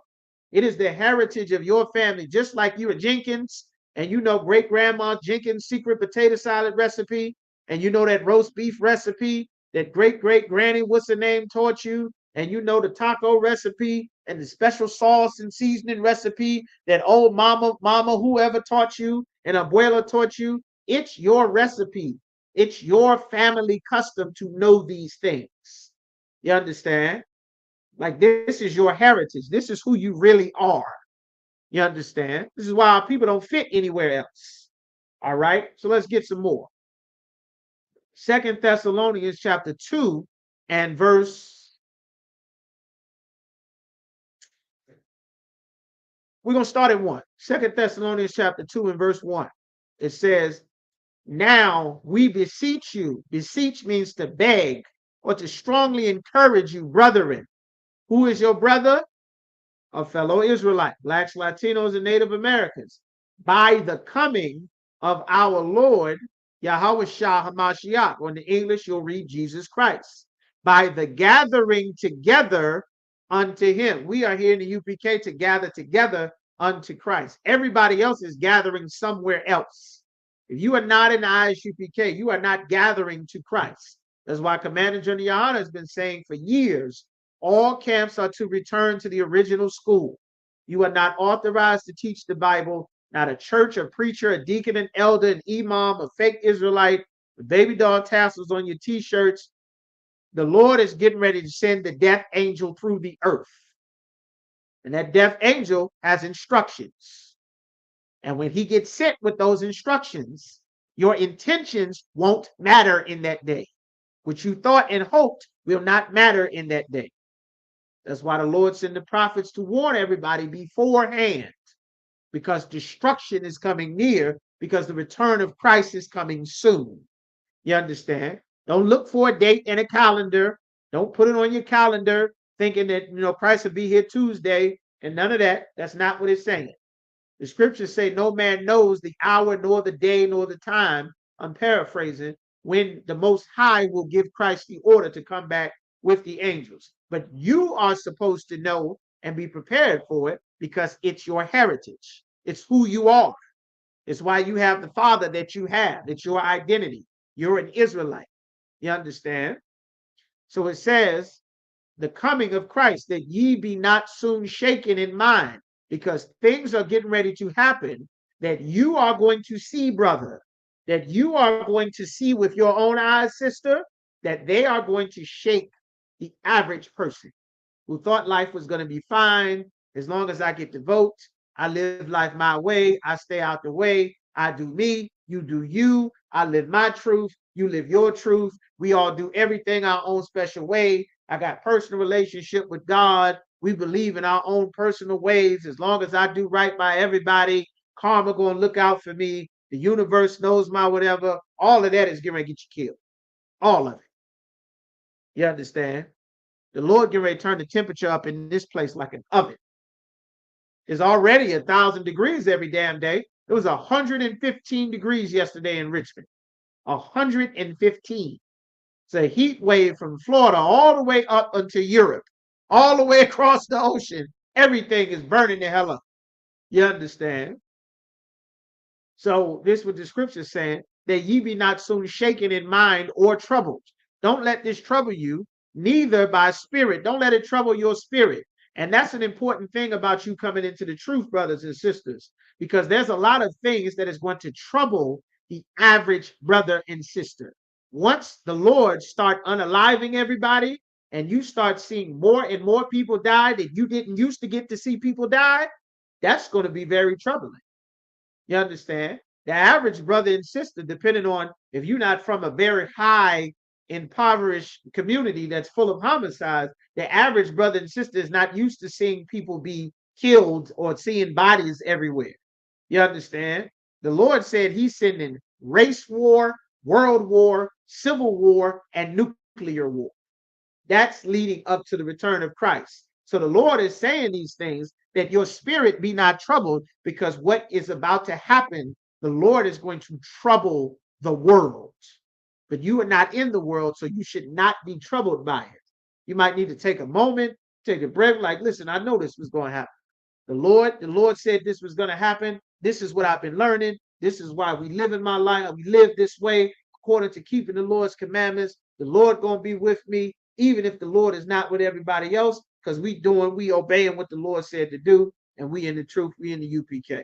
Like this, you're going to need to keep and maintain your spirit, because your carnal mind of seeing everything is be like, damn, it's turning up everywhere. Like, damn, but they didn't hit the president. Am I safe? Is school safe? Is daycare safe? The Lord is saying for you not to be troubled because you obey the Most High. Now, if you some sinner eating pork, smoking weed, having your gay pride marches, you need to be scared to death, because terrible things is coming your way. You must change that life. Terrible things are coming. You understand? So your scripture said that ye be not soon shaken by mind or be troubled, neither by spirit, nor by word, nor by letter as from us. Meaning, when you read these letters that I'm writing, this is what he's saying. Don't let this trouble you, because you're hearing about these terrible things that are going to happen. Don't be troubled, because this is the Lord's plan. And that's why it's so very important for us to understand and learn the Most High, not hugs and kisses and choir rehearsals and sweet songs. The nations have to pay for putting us in slavery. The Lord is going to make them pay severely for what they did, for what their fathers did. The Moabites have to pay. The Koreans, the Ammonites, they have to pay. The Japanese, they have to pay for what they did to us. The Arabs, the different Africans, the Hamites, you understand? They have to pay for what they did. The European, Esau, the Edomites, they have to pay. They murdered hundreds of millions of us. You know how many times, every time you die, a couple of generations later, your spirit is born back to your relatives several generations down the line. We've been in slavery for over 400 years, in captivity as a people for hundreds of years. Do you know how many times over and over again these oppressors have killed you? How many times over and over again we've been hung and lynched life after life? How many times you were a baby that they fed you to alligators in the swamps of South Carolina or Florida or Georgia, Louisiana or Tennessee somewhere so that they can catch alligators to make luggage and furniture? You understand? They wore slave skin as boots and as suitcases. And they would peel your skin like you peel an apple or a potato. They did this to us for hundreds of years. You understand? They took a man's wife and had sex with her, you understand, on the plantation and then sent her back to her husband. They did this to us for hundreds of years of them abusing us and throwing brothers off the precinct roof, lying on brothers like Kamala Harris. She was the district attorney down, I think, what was she, Orange County in LA somewhere, withholding evidence, lying, getting brothers locked up. Joe Biden standing before the Senate saying they super predators. They uncivilized people. They not been socialized. They need to have mandatory minimums and three strike laws because some dumb teenager sells drugs that America flooded into his community after destroying all of his jobs. You understand? Now, all of a sudden, the only thing that he has left that he has been told is his way up is you put drugs and heroin and crack cocaine in his community. And now that you destroyed his economy and his people and threw his father out the house and told his woman that she was loose from him every time she went to church and then gave her government assistance and told her that America was her new husband and not the man she had the kids with. Well, now he destroyed the city, destroyed the family, destroyed, and you're gonna put a million of them in prison. And when he get out, he can't work a job anymore because of Bill Clinton passing that law, because of the three strikes law. He goes steal a loaf of bread after he do 10 years in prison. Guess what? Got another strike, catch another charge, got another strike, up, you're done. Minimum 25 years, 25 to life, get the free trip. Biden did this. The 90, what was it? The 90, what was it? The 95, 94 crime bill, the mandatory minimums, can't get a job, you got a felony incarceration. They did this. Well, he got to pay for that. The Lord gonna make him and his family and his children and all of our oppressors pay for the evil that they did. And God's justice is not like, say I'm sorry and we'll let it go. That's not God's justice. That's not real justice. You understand? The justice of the Lord, we can read about it. And it's serious. That's why the Lord is saying, I'm telling you this now, because what I'm about to do is going to be terrible, and I don't want you to be troubled by it, because he finna step on some people. He finna step on a lot of people. He gonna step on entire nations of people. You understand? So that's why he keeps saying, don't be troubled. Don't let your spirit be troubled, because it's some stuff that's about to happen. But I'm telling you now, get right, get ready. So 2 Thessalonians 2:2, it says that ye be not soon shaken in mind or troubled, neither by spirit, nor by word, nor by letter, as from us, as the day of Christ is at hand. It's getting closer. Let no man deceive you by any means. Don't be deceived, for that day shall not come, meaning the day that it's talking about when Christ returned, except there come a falling away first. What is that falling away? It's talking about separating yourself from white supremacy. The water, the 94 crime bill, Officer Yagadar said. Separating yourself from white supremacy. What is that? Christianity. Voting for your leaders. Being an alternative lifestyle man or woman. Saying that men and women are equal. Your gender equality. You understand? That's not in the Bible. The Lord said that the woman was the weaker vessel, not equal to a man. Equality is against the Lord. The Lord ain't made equality nowhere. You understand? The Lord made a fish. The fish eat bugs. The bugs live too. The fish eat worm, bugs. A fish will eat a smaller fish. A shark will eat a fish. A turtle will eat a fish. The lion snatched the turtle out the water, crack the shell, and eat the damn lion. The alligators will eat the damn turtle. The hyenas will eat the lion if the lion ain't on top of his game. The buffalo get eat. They eat in the grass. Like the Lord ain't made equality nowhere. That does not exist. That's a fantasy fairy tale world that the Christian church has taught our people, that has left our people so very vulnerable and exposed when everyone everywhere around them is preparing for World War III. That's what this is talking about. Hold on, Instagram. Be down for something. Hold on 1 second.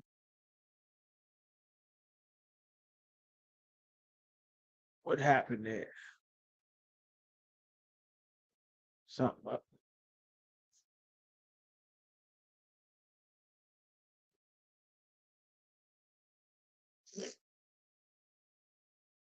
Oh, it's not coming up. So like images. All right, what up? All right. So that's what it's saying. Let no man deceive you. We in verse 3. Let no man deceive you by any means, for that day shall not come, except there come a falling away first. What is the falling away? Meaning you're going to separate yourself from something that you used to be attached to. And that man of sin be revealed. Who is the man of sin? The oppressor, the white man, who is the devil that the Bible speaks of. He is the man of sin. Why does it say the man of sin, the son of perdition? What is perdition? Hell and wickedness. He is the son of wickedness. You understand? He passes laws to make sure that a wicked man who wants to, or a woman who wants to fight against the Most High, who wants to rebel against God, who made this man a man. Well, he wants to fight against God from to his core, that he will decide that he now wants to be a woman and fight to demand that you recognize this man as a woman. Like that's the man of sin. You understand? It's one thing if you decide to live an alternative lifestyle, which is against the Most High. It's another thing if you force other people to participate in your perception and your lifestyle. If you see a man in a dress and you must call him a woman because he's forcing you to do it. Otherwise, you're politically incorrect. We don't do none of that nonsense in here. You understand? But that's where he's pushing society for a woman to force you to say, well, she's Uncle somebody. What is your name? Well, I'm Mr. Jones. Mr. Jones? Looking at a woman right here telling me her name is what they call me Uncle Tony. Woman, are you out of your damn mind? Nobody calling you uncle, nothing. You's a woman, sister, you understand? And got bold with it. Well, that's you understand, that comes from the man of sin. A woman wants to unalive her baby. They have an entire business that is built for you to give money to someone so that they can go and take the life of a newborn baby that's building inside of it. And they promote this worldwide. They call it Planned Parenthood. You understand? They plan your parenthood by unaliving the baby. Damn the baby. You know, it's not a person. It doesn't have a life. It doesn't matter. It doesn't need to live. You can just kill it. And, you know, later on down the line, if you change your mind, you can go try again. But this right here, this is nothing. You got the $400. We go ahead and, you know, blow this baby's brains out and just set it over there somewhere, break it down and strip it down and sell it like a sandwich or like a car at the damn chop shop. Somebody get the brakes, somebody get the steering wheel, somebody get the seats, somebody get the engine, somebody get the, you know, the bumper, whatever. Like it's a damn a wrecked car at a damn junkyard. They just break down Black and Latino babies in Planned Parenthood and they get rich. The Lord is going to fill the streets of America with so much blood that the Bible says it is going to be as blood up to the mouth of a horse. Has anybody ever ridden a horse before? Anybody ever ridden a horse before?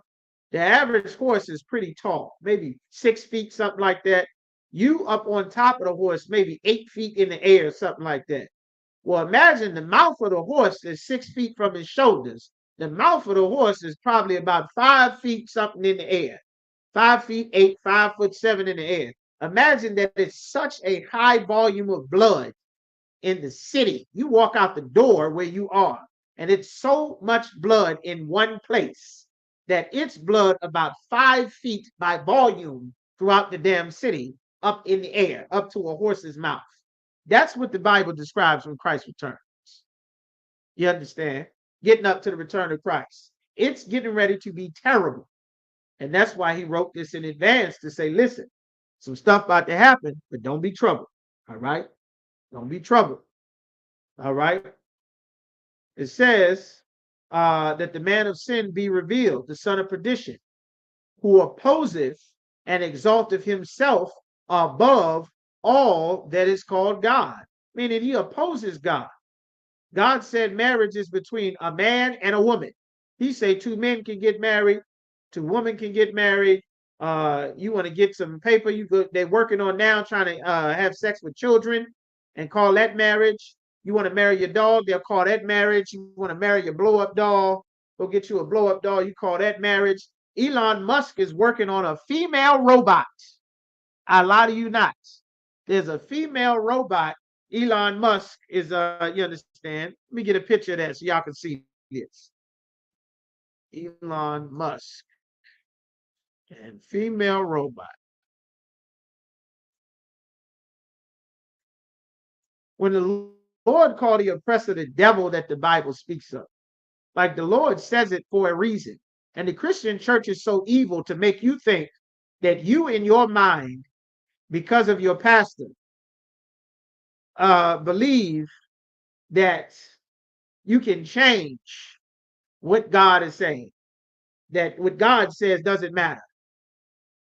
Like God's words, is subject to change. Nobody really has to believe it or anything like that. You understand? It doesn't matter. Let's see. Is this real? Future robot, Elon Musk robot. Elon Musk AI robot. You understand? He's working on robots, all kind of stuff. You understand? Let me see.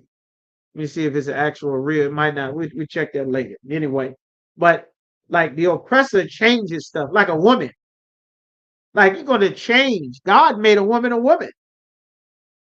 He made a woman a certain way. Well, now that don't mean anything.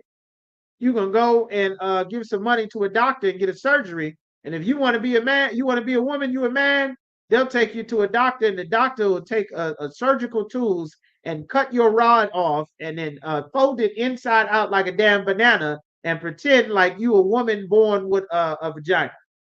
And go and you can buy some fake implants to put on your chest and pretend like you a damn woman.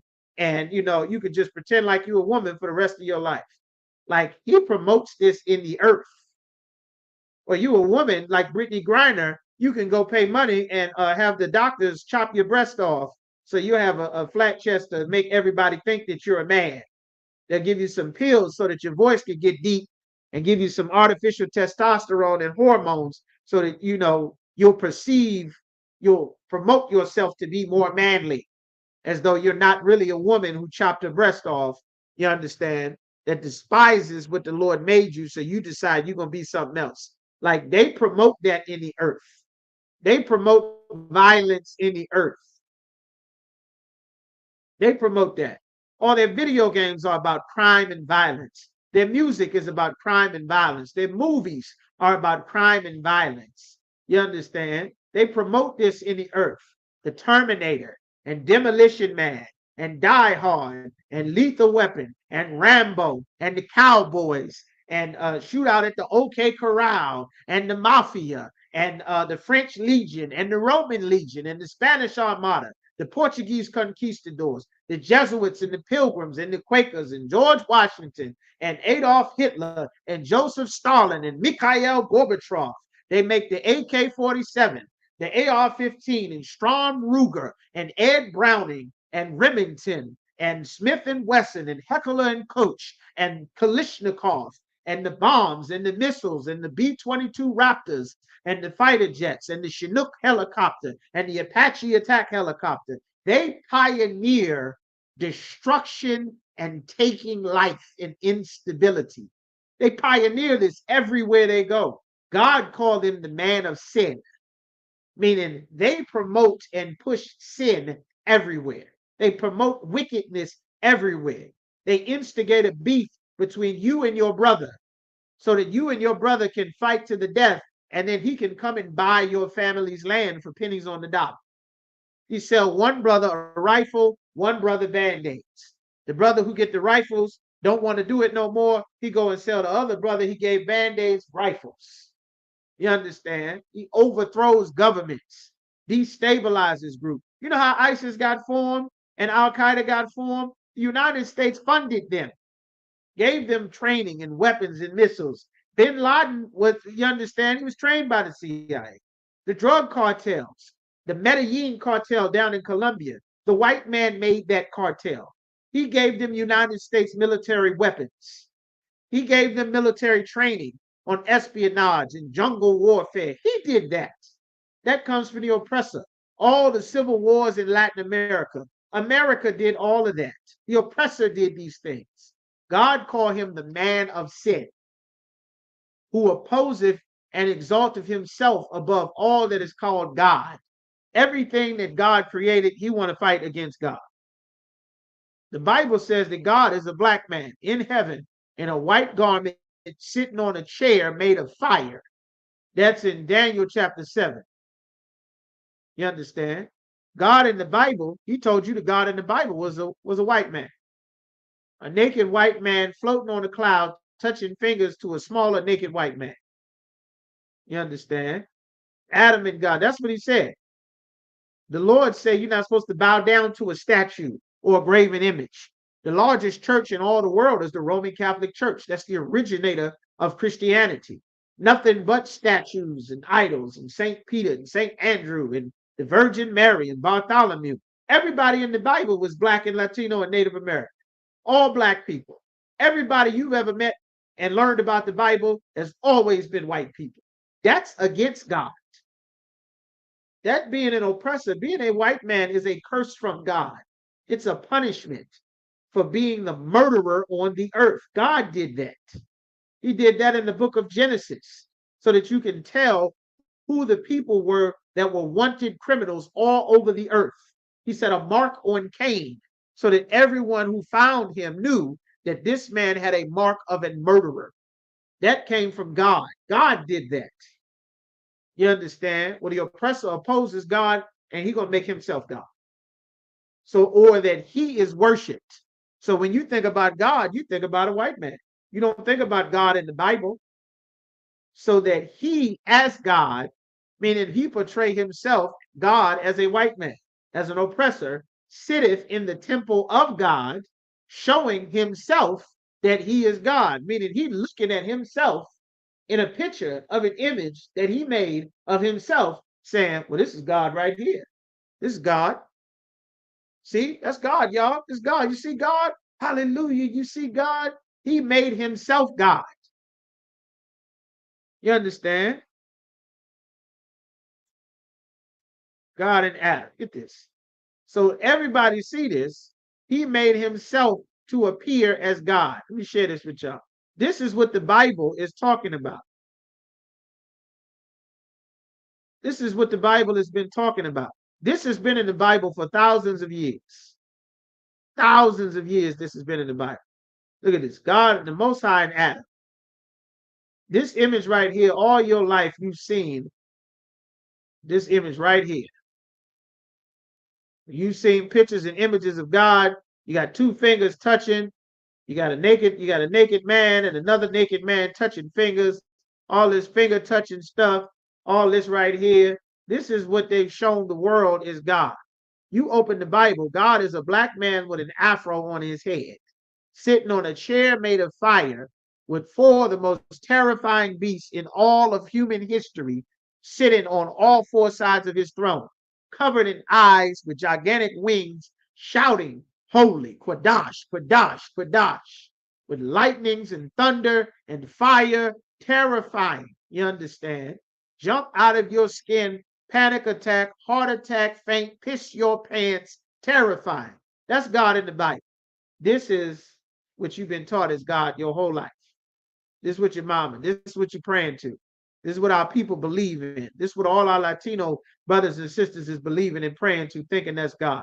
That is because the oppressor is the devil, the deceiver that the Bible speaks of.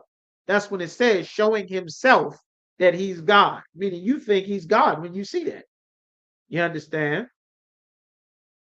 Let's go to Obadiah now. Let's go to Obadiah chapter 1.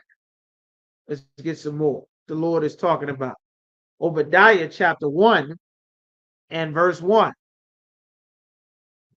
The Lord said the vision of Obadiah or Ibadiah in the Hebrew, you understand?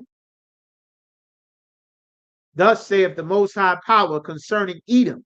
Edom is the so-called Caucasian man, all of them, all of their families. Spain, France, Russia, Germany, Europe, Ukraine, England, Britain, the American one, all of them. It says, we have heard a rumor from the Lord. An ambassador, a representative is sent among the heathen.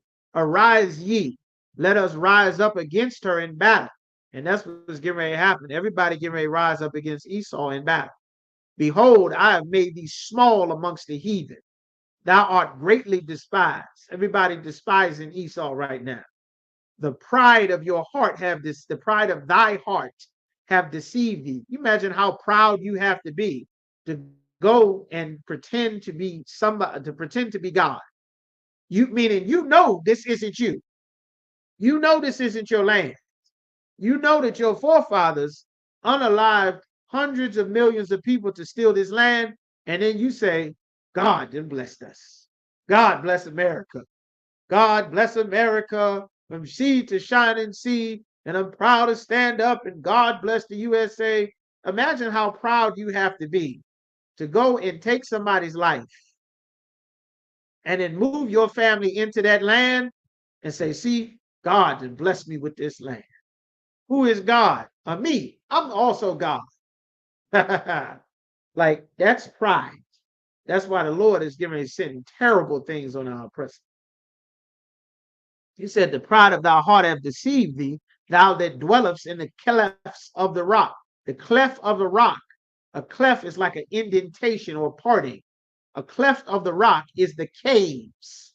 You understand? The word Caucasian means cave dweller. The caves, which is where they come from, the caves of the Caucasus Mountains of Georgia, Russia. See, you can see US. The Caucasus Mountains is the caves. That's where they come from. The caves of the Caucasus Mountains in Georgia, Russia, between the Black Sea and the Caspian Sea, off the Gulf of Aqaba, the Caucasus Mountains. That's where they come from. The Caucasus. That's where the word Caucasian comes from. They are not the native Europeans. The native Europeans are the Japhetic people that's down, the Aborigines in Australia who fled their land after these Caucasians came from their caves and started kidnapping and violating and stealing and raping everywhere. They fled all the way to the Polynesian Islands, and then centuries later, the British came and dumped all of their prisoners on top of the Aborigines and destroyed Australia, and they spread themselves everywhere now. You understand? So he says, whose habitation is high. That's why they live in high places. You ever looked in the sky and you see a skyscraper or you see a tower in the plaza and you look up in the sky and you're like, damn, what would make someone want to live way up there in the sky on the 40th floor, on the 30th floor? You understand? You go to New York or you go, they used to have them in Detroit and Baltimore, but they knocked them down. In Chicago, they built the projects that way. Towers and towers of people stacked on top of each other way up in the sky. Well, that's how they live. They come from the caves, and the caves in the mountains at very high elevations. That's why they made the penthouse. You understand it? Very high buildings, very high-rise apartments. Ever seen high-rise apartments and buildings and towers? Like, that's their culture. That wasn't our culture. That was their culture. Now we live in 40 floors up in the damn air, you understand, because they rule over us. So this is what the Lord is talking about. It says, whose habitation is high, that saith in his heart, who shall bring me down to the ground? Who gonna see me? Who gonna do something to me? Who gonna stop me? I got my Marines, I got my Navy, got my Air Force, got my Rangers, got my SEALs, got my this, my that, my bombers, my Predator drones, my missiles, my destroyers. Who gonna do something to me? Who shall do anything to me? That's what they say in their hearts. That's Esau.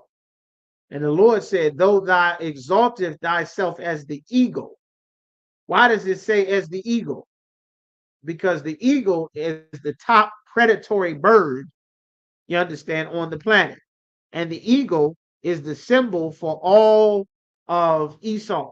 The Romans, their symbol was the eagle. The Greeks and the Romans, their symbol was the eagle. The Nazi symbol was the eagle. The Spanish Armada symbol was the eagle.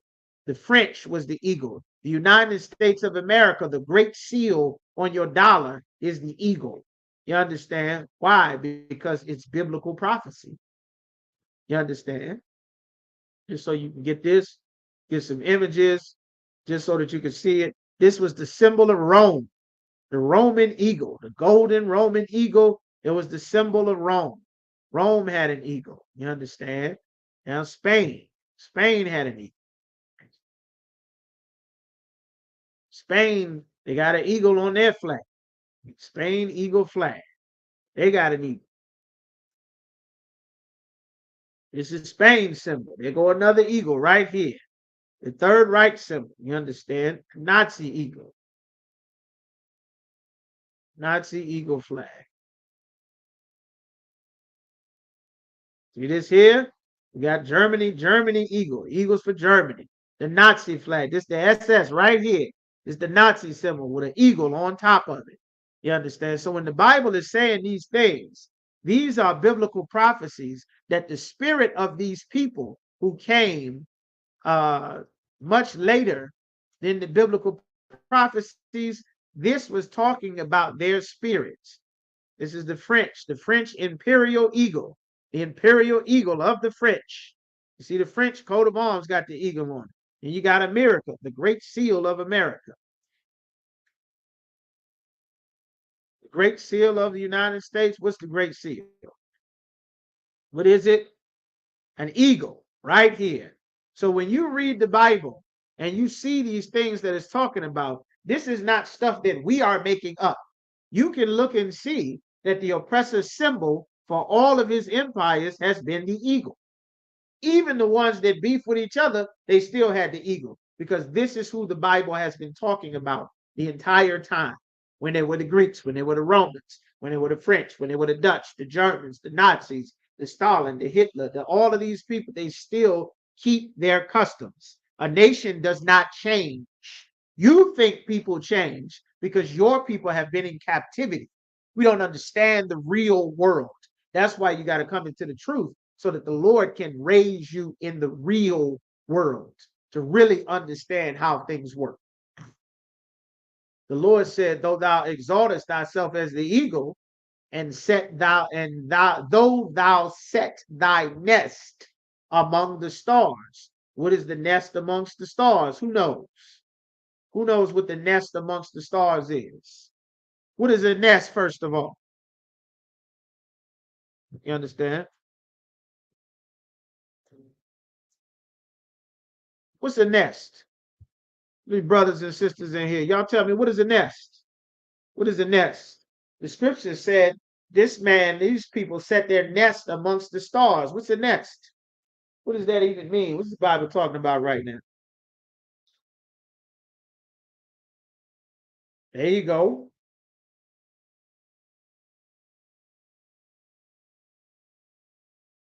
That's right. Space station. A place to live, that's your nest. You're going to find a place to stay, your nest. Well, some people made a nest in the stars.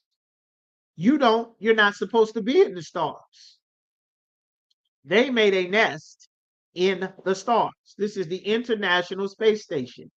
The biblical prophecies that the Most High told the prophet Obadiah was talking about a nest in the stars created by the eagle, the people whose symbol is the eagle.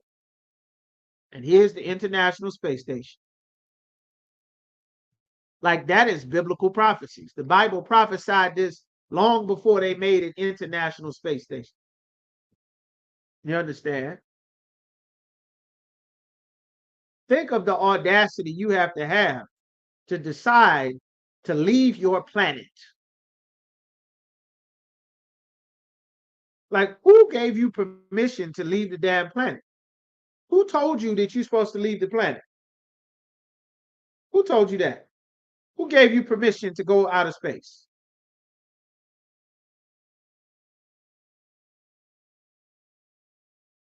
Like that's the audacity of the devil. To think that you got permission to leave the damn planet and go to outer space. What audacity is that? You understand? Though thou set thy nest amongst the stars, thence will I bring thee down. That International Space Station, that space race started in the 60s, and the Lord brought the knowledge of the truth back out in the 60s, because when you go to set your nest amongst the stars of heaven, from then will I start to bring thee down. And the knowledge of the truth spelled the beginning of the end of Esau's empire, because now the truth was coming back into the earth. And now that it's coming back into the earth, brothers and sisters will wake up and turn back to serve the Most High. And the Spirit of the Lord gets put back in the earth now that the truth is coming back out. And that's what's happening. That's why this empire is falling apart. You understand? The Lord said, from thence will I bring thee down. Verse 5. The Lord said, if thieves came to thee by night, if a thief came and broke in your house at nighttime, if thieves came to thee, if robbers by night, how art thou cut off? Meaning you're supposed to be cut off for that. You're supposed to pay for what you've done. Would they not have stolen till they had enough? Meaning if a thief came and broke in your house, they might steal some valuables. They might look for some jewelry. They might flip over some drawers, look and dig in the walls, dig up the carpets, flip over the mattress, go check the bottom of the sink, knock the fish tank over, whatever. Go and check, look for a safe, rip up the carpet, look for secret compartments in the door, take your silverware, snatch some TVs, some laptops, computers, some phones, some shoes. They're going to take until they got enough and be like, all right, we just stole enough. We got to get out of here. But the oppressor has stolen everything. He steals the people. He steals their land, their identity. He steals their resources, their fruits that grow on their islands. He steals the fish that's in the water. You aren't even allowed to catch water that comes from the sky without permission from our oppressor. You aren't allowed to get electricity from the sun that shines on the planet without his permission. You understand? Like this is, the Lord said he is the oppressor. That's who he's talking about. This is who Christ died to give us salvation from. This man, someone with the audacity to tell a woman she can unalive her baby, to tell a man he can be a woman now. You understand? To go and leave the planet. How do you know what the hell is even out there? Who told you you could go there? Well, he had the audacity to do it. And it's a biblical prophecy, and the Lord is going to punish him for it. The scriptures say if a thief had taken something, they would have took till they had enough. You wouldn't expect them to steal the pictures of your family off the wall. You wouldn't expect them to steal the shoes out of your closet, to steal the forks out of your drawer. You understand? To steal the plugs out the wall. They took the TV, took your Ethernet cable, your high-speed internet cable. They stole the batteries out your remote. Like, damn, you gonna steal everything. They stripped the drywall and pull up the carpet in your house. Like, that's what type of stealing our oppressor does. God said this. He said, if grape gatherers came to thee, would they not leave some grapes? Like, damn, how much are you going to steal? But they've stolen everything. They in Africa stealing. They in Haiti stealing. They stole Europe. They stole this land from the Mexicans and from the Gadites and from the Reubenites. They stole black people from off the west coast of Africa. They stole us out of our homeland in the Middle East. They stole the tribes, our Latino brothers throughout the Caribbean, and sent them back to Spain to be slaves during the beginning of the transatlantic slave trade. They pretended to be Native Americans like Chuck Norris and Cher and Johnny Depp. You understand? They stolen you, your land, your heritage, your children, your look. They make a movie. Matt Damon is the damn samurai now. You understand? He the damn great Chinese warrior. Tom Cruise is the last samurai. Like everywhere, they're stealing everything all the time. Like God is against them for that. You understand? Like that's what the Bible is talking about here. Let's see if we get one more. Let's see if we get some more. Let's go to Isaiah.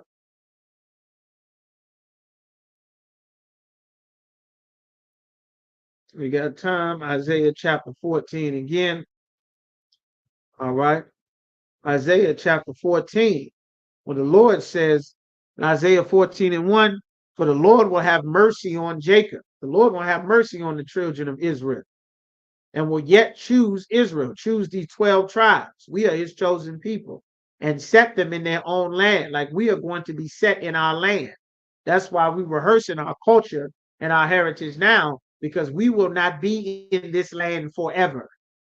We're not going to stay here forever. We've been here a long time, but we're not going to stay here forever. The Lord is going to destroy America. You understand? And everything in it, and everyone who loves it, the Lord is going to destroy it. You understand? He said, and set them in their own land, and the strangers shall be joined with them, and they shall cleave to the house of Jacob, meaning they're going to be joined to us, and they're going to cleave very tight because of all of this killing that the Lord is getting ready to do. They're going to know the only way they're going to stay alive is if they cleave unto us. When as right now, they know that the safest place that they could be is far away from wherever Blacks, Latinos, and Native Americans are in their mind, because we under these curses from the Most High for disobeying him. So the Lord said, and the people, meaning us, when we get set in our own land, shall take them and bring them to their place. And the house of Israel shall possess them. We're going to own them in the land of the Lord, meaning this is God's land, back in our homeland in the Middle East, which everybody is fighting wars in right now. All of them have to get moved. Don't be thinking we're going to pray for Palestine and pray for Israel. All of those people live in our land. They live in our land. They don't belong there. They're there because we had to serve out a punishment, and now they have to serve their punishment. We've been serving ours for hundreds of years. They have yet to serve theirs at all. You understand? They're all rich because we are in captivity, and the Lord is getting ready to change that. You understand?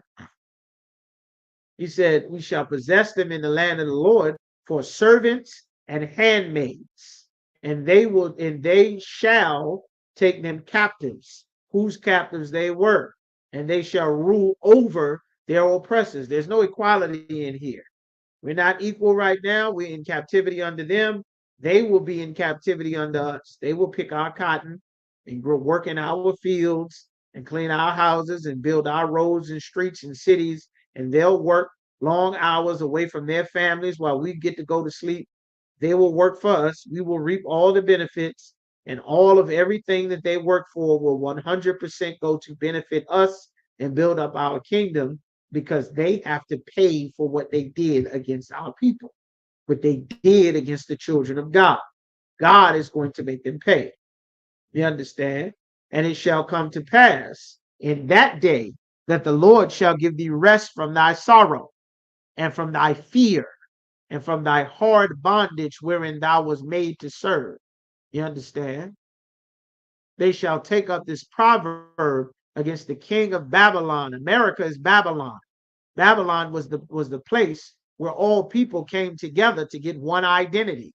You understand? That's why they say I'm a Mexican. Not a Mexican, but I'm a Japanese American. I'm a Korean American, an Irish American, an Italian American, and this American, Afro American, and Asian American. You have one name.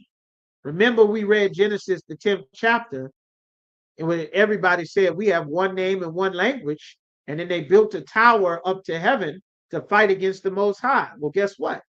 They built an international space station to make a nest in the stars to continue the Tower of Babel to fight against the Most High.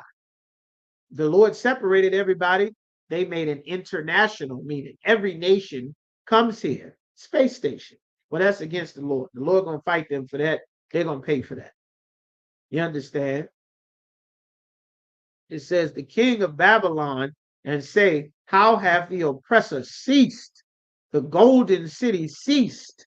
The Lord hath broken the staff of the wicked, the thing that the wicked use as their strength, their law and their courts and their military and their missiles and their guns and their economy and their wickedness and their lies and their media and their propaganda. The Lord hath broken them, and the scepter of the rulers, meaning the power that they held to wield that authority, the Lord breaking all of that. Who smote the people with wrath, smote the people in wrath with a continual stroke. They've been continually beating us. They've been beating us since we ran from our homeland in the Middle East. They've been beating us since the days that the Greeks came into our land. They've been beating us since they forced us to take Greek as their language, since they put them 7 brothers in the oven, since they hacked them brothers up in front of their mother. You understand? Since they hung our babies from trees saying we couldn't profess to be a Jew, since the time of the Maccabees, since the crucifixion of Christ and the disciples, the 70 AD destruction, when we ran from our homeland and fled into Africa, there was 1 million of us sitting in slave markets, getting sold all over the damn world. We ran into Africa, and them and the Africans and the Arabs ganged up on us on the west coast of Africa and sold us for hundreds of years. Everybody got rich. They continued to beat us. They stole our name, stole our language. They destroyed the brothers, the Mayas, the Aztec, the Inca, the Arawak, the Caribs, the Gadite tribes, the Reubenite tribes. They stole their land. They keep beating us. They make the Native Americans cut their braids off and put them in Indian boarding schools and beat their children to death. They keep beating us. They made us pick cotton and sugar cane until we died, drowning in the water, picking pearls and diamonds, the Tainos in Puerto Rico for the Spanish conquistadors. They keep beating us. Then they whip us. They put us in houses and set the house on fire. They keep beating us. They destroy us. They change our names. They make us speak French. They make us speak Spanish. They make us be Christians. They make us be Muslims. They keep beating us. They chopping the breasts off of the female slaves. They castrating the young brothers. They violating and buck breaking slaves. They raping brothers' wives in front of them. They selling our children to different plantations. They keep beating us. They keep beating us. They feed our babies to alligators. They keep beating us. They keep beating us. We in the field picking cotton and sugar cane. The blood is in our hands. Our babies in the field picking sugar cane. They keep beating us and keep beating us. They're gassing our Mexican brothers on the border. You don't realize the experiments they did to the Mexican brothers. They washed them brothers and sisters in gasoline and bleach, killed hundreds and thousands of brothers on that border before they got to steal Mexico. Before Adolf Hitler was doing that evil to the Jewish man, they were doing that to the tribe of Issachar. They keep beating us. Keep beating us. We get out of slavery. We go and work for them. They keep beating us. They steal our money. They say, you can't be in our community. We go make the black side of town. They come and burn this town down. They burn down Rosewood. They flood our towns in Alabama. They create the Devil's Punch Bowl in Mississippi. They keep beating us and keep beating us. They turn the light skin versus the dark skin, the black versus brown, the Latinos versus the dark skinned brothers. They keep beating us. They make the red stick Native Americans that want to keep traditional Native American culture and the white stick Native Americans that want to keep the white man's culture and be Christian fight each other. And they keep beating us. They steal the land. They keep beating us. They change our names. They keep beating us. We get free. We stay on the black side of town. They pass legislation. They steal the money from the soldiers. We fight in their wars. They put us on the front line to die in Vietnam. They give us poison water. We fight for them in the Civil War. They keep beating us. They keep destroying us. We get free. We make a movement. We on our side of town. You on yours. They send government agents and spies to destroy all the black and brown movements. They keep beating us. They flood crack and heroin in our community. They keep beating us. They destroyed our businesses. They keep beating us. They tell your woman, throw the man out the house. They keep beating us. They kill us at traffic stop. Keep beating us. They turn our sons and daughters into murderers, following behind the damn Italian gangsters. They keep beating us. Mandatory minimums, life in prison. Keep beating us. Juvenile life. Keep beating us. We just never get a break from them. Never. And the Lord is going to kill them for it. That is the only way we get a break. That is the only way. There is no other way for us to get free. There is no other way. We tried fighting against them the way the Black Panthers tried, the way the Nation of Islam tried. We tried going along to get along. We joined the Democratic and Republican Party. We tried that.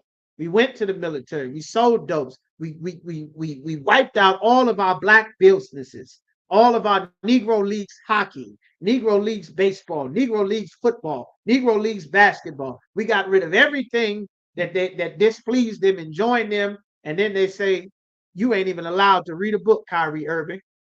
You ain't even allowed to take a knee, Colin Kaepernick, when your people getting executed at traffic stops all across the country. We built them the greatest, richest, most prosperous nation in all of human history. And they still have their foot on our necks.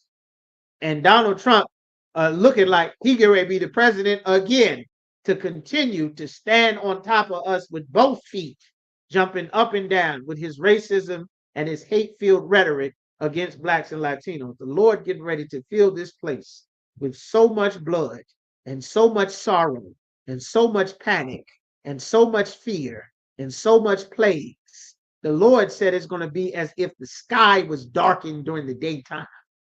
That's how bad the Lord is getting ready to make it. And they deserve it for the evil that they have done to us. You can't imagine what evil that they've done to our people. It is unimaginable. You can't begin to imagine the evil that they have done to our people. It's impossible to talk about. It's impossible to express everything that's happened. You understand? The scriptures say they hunt our steps, meaning they hunting our steps. You got a target on your head before your mother could even push you out from between her legs. They were trying to convince her to kill you. They were trying to tell your mother how you gonna afford this baby, how you gonna take care of it. And him and your man, y'all ain't really together like that. This ain't really no family. Y'all wasn't planning on having this. You should just wait until you ready later on down the line. You can't afford this. You know your mama ain't gonna let you and that baby stay there. You see this how they got this what happened with your mother. You don't want to be like her. How you gonna get your job? How you gonna go to school? How you gonna work your career? Where you gonna work? What you gonna eat? How you gonna feed the baby? You ain't ready to be no mother. You know he ain't ready to be no father. Nobody was planning on that. You gotta plan your parenthood. We're not even people to them. We're not even people to them. And the Lord is gonna treat them like no people. You understand? This is justice from the Lord. You don't know what they did to our people. Isaiah chapter 14 and 21, this is what the Lord said. Prepare slaughter for his children, for the iniquity, the sins, the crimes of their fathers, for the things that their fathers did, these children who are alive now have to pay. God said this. We ain't harming nobody. We're not advocating violence. We ain't telling nobody go out and unalive nobody or drive no car through no rally or go shooting at nobody. We're not advocating for none of that. This is what God said he's going to bring. He gonna get the glory. He gonna bring this destruction. The Lord said, prepare slaughter for his children, for the iniquity of their fathers, that they do not rise. They never rise again, nor possess the land. They never own land anywhere on the face of the earth, ever again, nor fill the face of the world with cities. They never get to be in charge of a city ever again. Why? Because in the city, they tell a man that he can be a woman. They tell a woman she can leave her man. They tell a man he can have sex with a woman and prostitute her. Tell a woman she can prostitute herself. Tell her she can dump the kids off and go live her life because mama got to have a life too. Like they destroy people. They destroy to the core of what it means to be a person. You're not even allowed to be a damn woman. You ain't even allowed. You a birthing person now. Like all of your femininity just belittled by the oppressor because, he's the devil that the Bible speaks of and it'll make him a dog. And the Lord is going to send terrible things in that judgment that he sent into this place. You understand? And it is all to free our people. These last few scriptures here, I'm going to get Luke chapter 1 and verse 71. This is why the Lord is sending this. The Lord is sending it for this reason right here. All right. Luke chapter 1 and verse 69. As a matter of fact, I'll start at verse 68. It says, blessed be the most high power of Israel, for he hath visited and redeemed his people. This is how we get redeemed. And he hath raised up a horn of salvation for us in the house of his servant David. That's talking about Christ, because Christ is from the lineage of King David, because of his father Joseph. And as he spake by the mouth of his holy prophets, which have been since the world began. Since our society began, the Lord been raising up prophets that we should be saved from our enemies and from the hand of all that hate us, to perform the mercy promised to our fathers, and to remember his holy covenant, the oath which he sware to our father Abraham, that he would grant unto us, that we, being delivered out of the hand of our enemies, might serve him without fear. You understand? We'll finally be able to serve the Most High, because there won't be a nation alive with any strength to stop us. You understand? That's what's coming with Christ. That's how we get our salvation. That's the kingdom of heaven. That's salvation. That's what Christ died for. Christ died so that we have an opportunity to change our lives and come back and serve the Lord, so that we can build the kingdom of heaven. You understand? So we can build brotherhood and sisterhood between blacks, Latinos, and Native Americans once again, and serve our Father, and he have mercy and send our King back. You understand? Send our King back to deliver us with 200 million of the armies of the chariots of the Lord sitting in heaven, or UFOs. That's why they built an international space station and a Space Force military to prepare to fight Christ and the angels. They know and understand that this Bible is real. We the only people that haven't been taught what's in the Bible. Everybody else knows what's in the Bible. Everybody knows who you are. Everybody knows who your people are. We the only people that don't know. And now that we waking up and finding out, the Lord is getting ready to close the curtain on them and all of their empires. And with that, we're going to end that there. We the Israelite School of Universal Practical Knowledge. We start out at 1 West 125th Street in Harlem, New York. We are not affiliated with any other Israelite group. If you are not in the ISUPK, you are not in the truth. Rule for new brother and sister. When a brother and sister comes into the school, they're off limits for 6 months. They'll be saluted only. They're here to learn and share themselves to the world. After that 6-month period, if a brother or sister has an interest in a particular person, they're to get counsel from the head to speak to a brother or sister. After this 6-month period, the brother and sister will court each other. They get permission from the head to marry, going from there. Tithes, which is a commandment, 10% of every penny of any increase the Most High gives to you, you give right to the school. Go to isupkright.com, pay your tithes there. 90% of what you get belongs to you. 10% belongs to the Most High. Do not rob the Most High. Make sure you pay your tithes. The white man is getting ready to steal everybody's money anyway. They catching Wells Fargo and Bank of America and Truist doing all kind of fraudulent loans, making fraudulent charges and accounts on their members' accounts, doing all kind of scams and illegal stuff. In a minute, they're going to steal all the money any damn way. Make sure you pay your tithes so that the Lord don't cut your resources off. Don't think because you have what you need now that it won't dry up in a second. That's what happened in COVID. Make sure you are serving the Lord and keeping the commandments, all right? Upcoming high holy days, we have the memorial blowing the memorial blowing the trumpet should be coming up next. Everybody will be notified by the high holy day department, whatever city or state that you're in. Then you'll get your notifications as well. All right. We got the high holy days. We got that. All right. Make sure y'all like, share, subscribe these videos, thumb them up, share them, bring them everywhere. Share them everywhere. You understand the curtain is closing on this place very rapidly. They just tried to assassinate the president of the United States of America and damn near succeeded.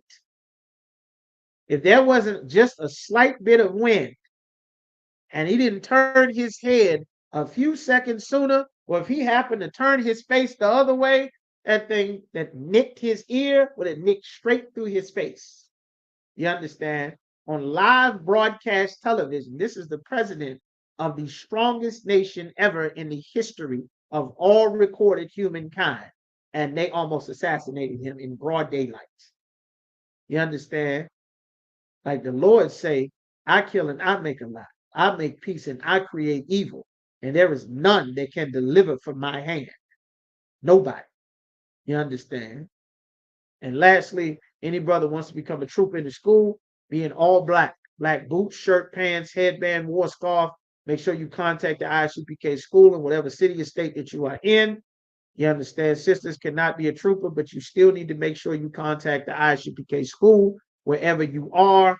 Get in on attendance. Make sure that you're talking to your camp leader. Make sure that you are in attendance and on the roster and in communication with whoever is in charge of your zone or wherever you are. And with that, I'll give one courtesy salute to the brothers. Yahweh Shem Al Shai Barakathum. To the sisters, Yahweh Shemor Al Athan. Bahashim Yahweh Shai. Tune in right here. Hebrew language class every Friday. Lashawan Quadash. Officer Yagadar. Officer Matazah Qurah. Getting it on all the Hebrew language scholars. Make sure you tune in, learn your language, and then followed by the Lord's Sabbath service. You understand? All right. And with that, shalom. So why are y'all tuning in? Right?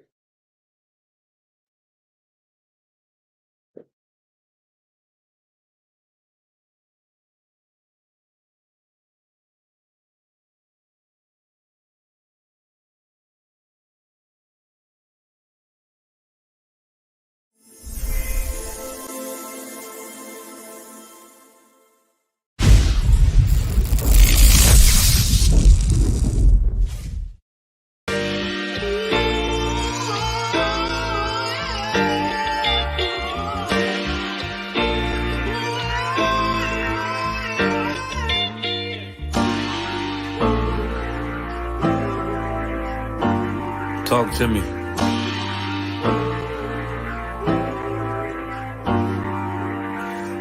Played the horn of Lord and served other gods. Remember the days of old, we the lost tribes. They don't believe the Bible. They say a white man wrote it, but still celebrate them holidays from white men, don't they? Like Christmas and Thanksgiving appetites. I don't even see my closest family half the time. Going out ain't an option, I won't compromise. I got integrity and more heart than Valentine. I retweeted a book they sell on Amazon, owned by the same folks that told them to apologize. Remember slaves couldn't read, wasn't allowed. So it's meaning when I tell you I'm black and I'm proud. Murdered us with the sword, that's how we learned religion. Community standards violate my First Amendment. Discontinue from my heritage under these bastards. Life a bitch, they make up lies and give you public lashes. I understand they confused by who the devil is. Why my people get so mad when I tell them this? Valley of dry bones, my niggas skeletons. It's hectic out there, hope you checking on your relatives. Brotherhood, that's what my weapon is. And I never let these crackers take it from you. Real talk, you probably never heard this all of your life. Be careful, cause that thing you love, it'll cost you your life. Long as we got each other, my nigga. Cause we build this shit on brotherhood. Long as we got each other, my nigga. Yeah.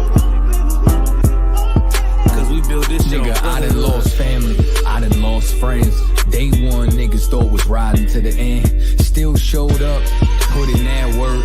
Hide behind a smile while I'm walking with this hearse. Some nights I felt alone, most nights I felt cold. Some nights I drove around, I ain't wanna go home. Nigga, I ain't never been, nah, I ain't never fold. Follow orders like a soldier doing what I'm told. Even when the council wasn't making any sense, I ain't never doubted, I just put it to the test. Days I was fucked up and down to my last cent. Reaching in my pockets, only coming up with lint. I'm talking even on the days that I couldn't pay my rent, I put it down for my brothers, ain't spared no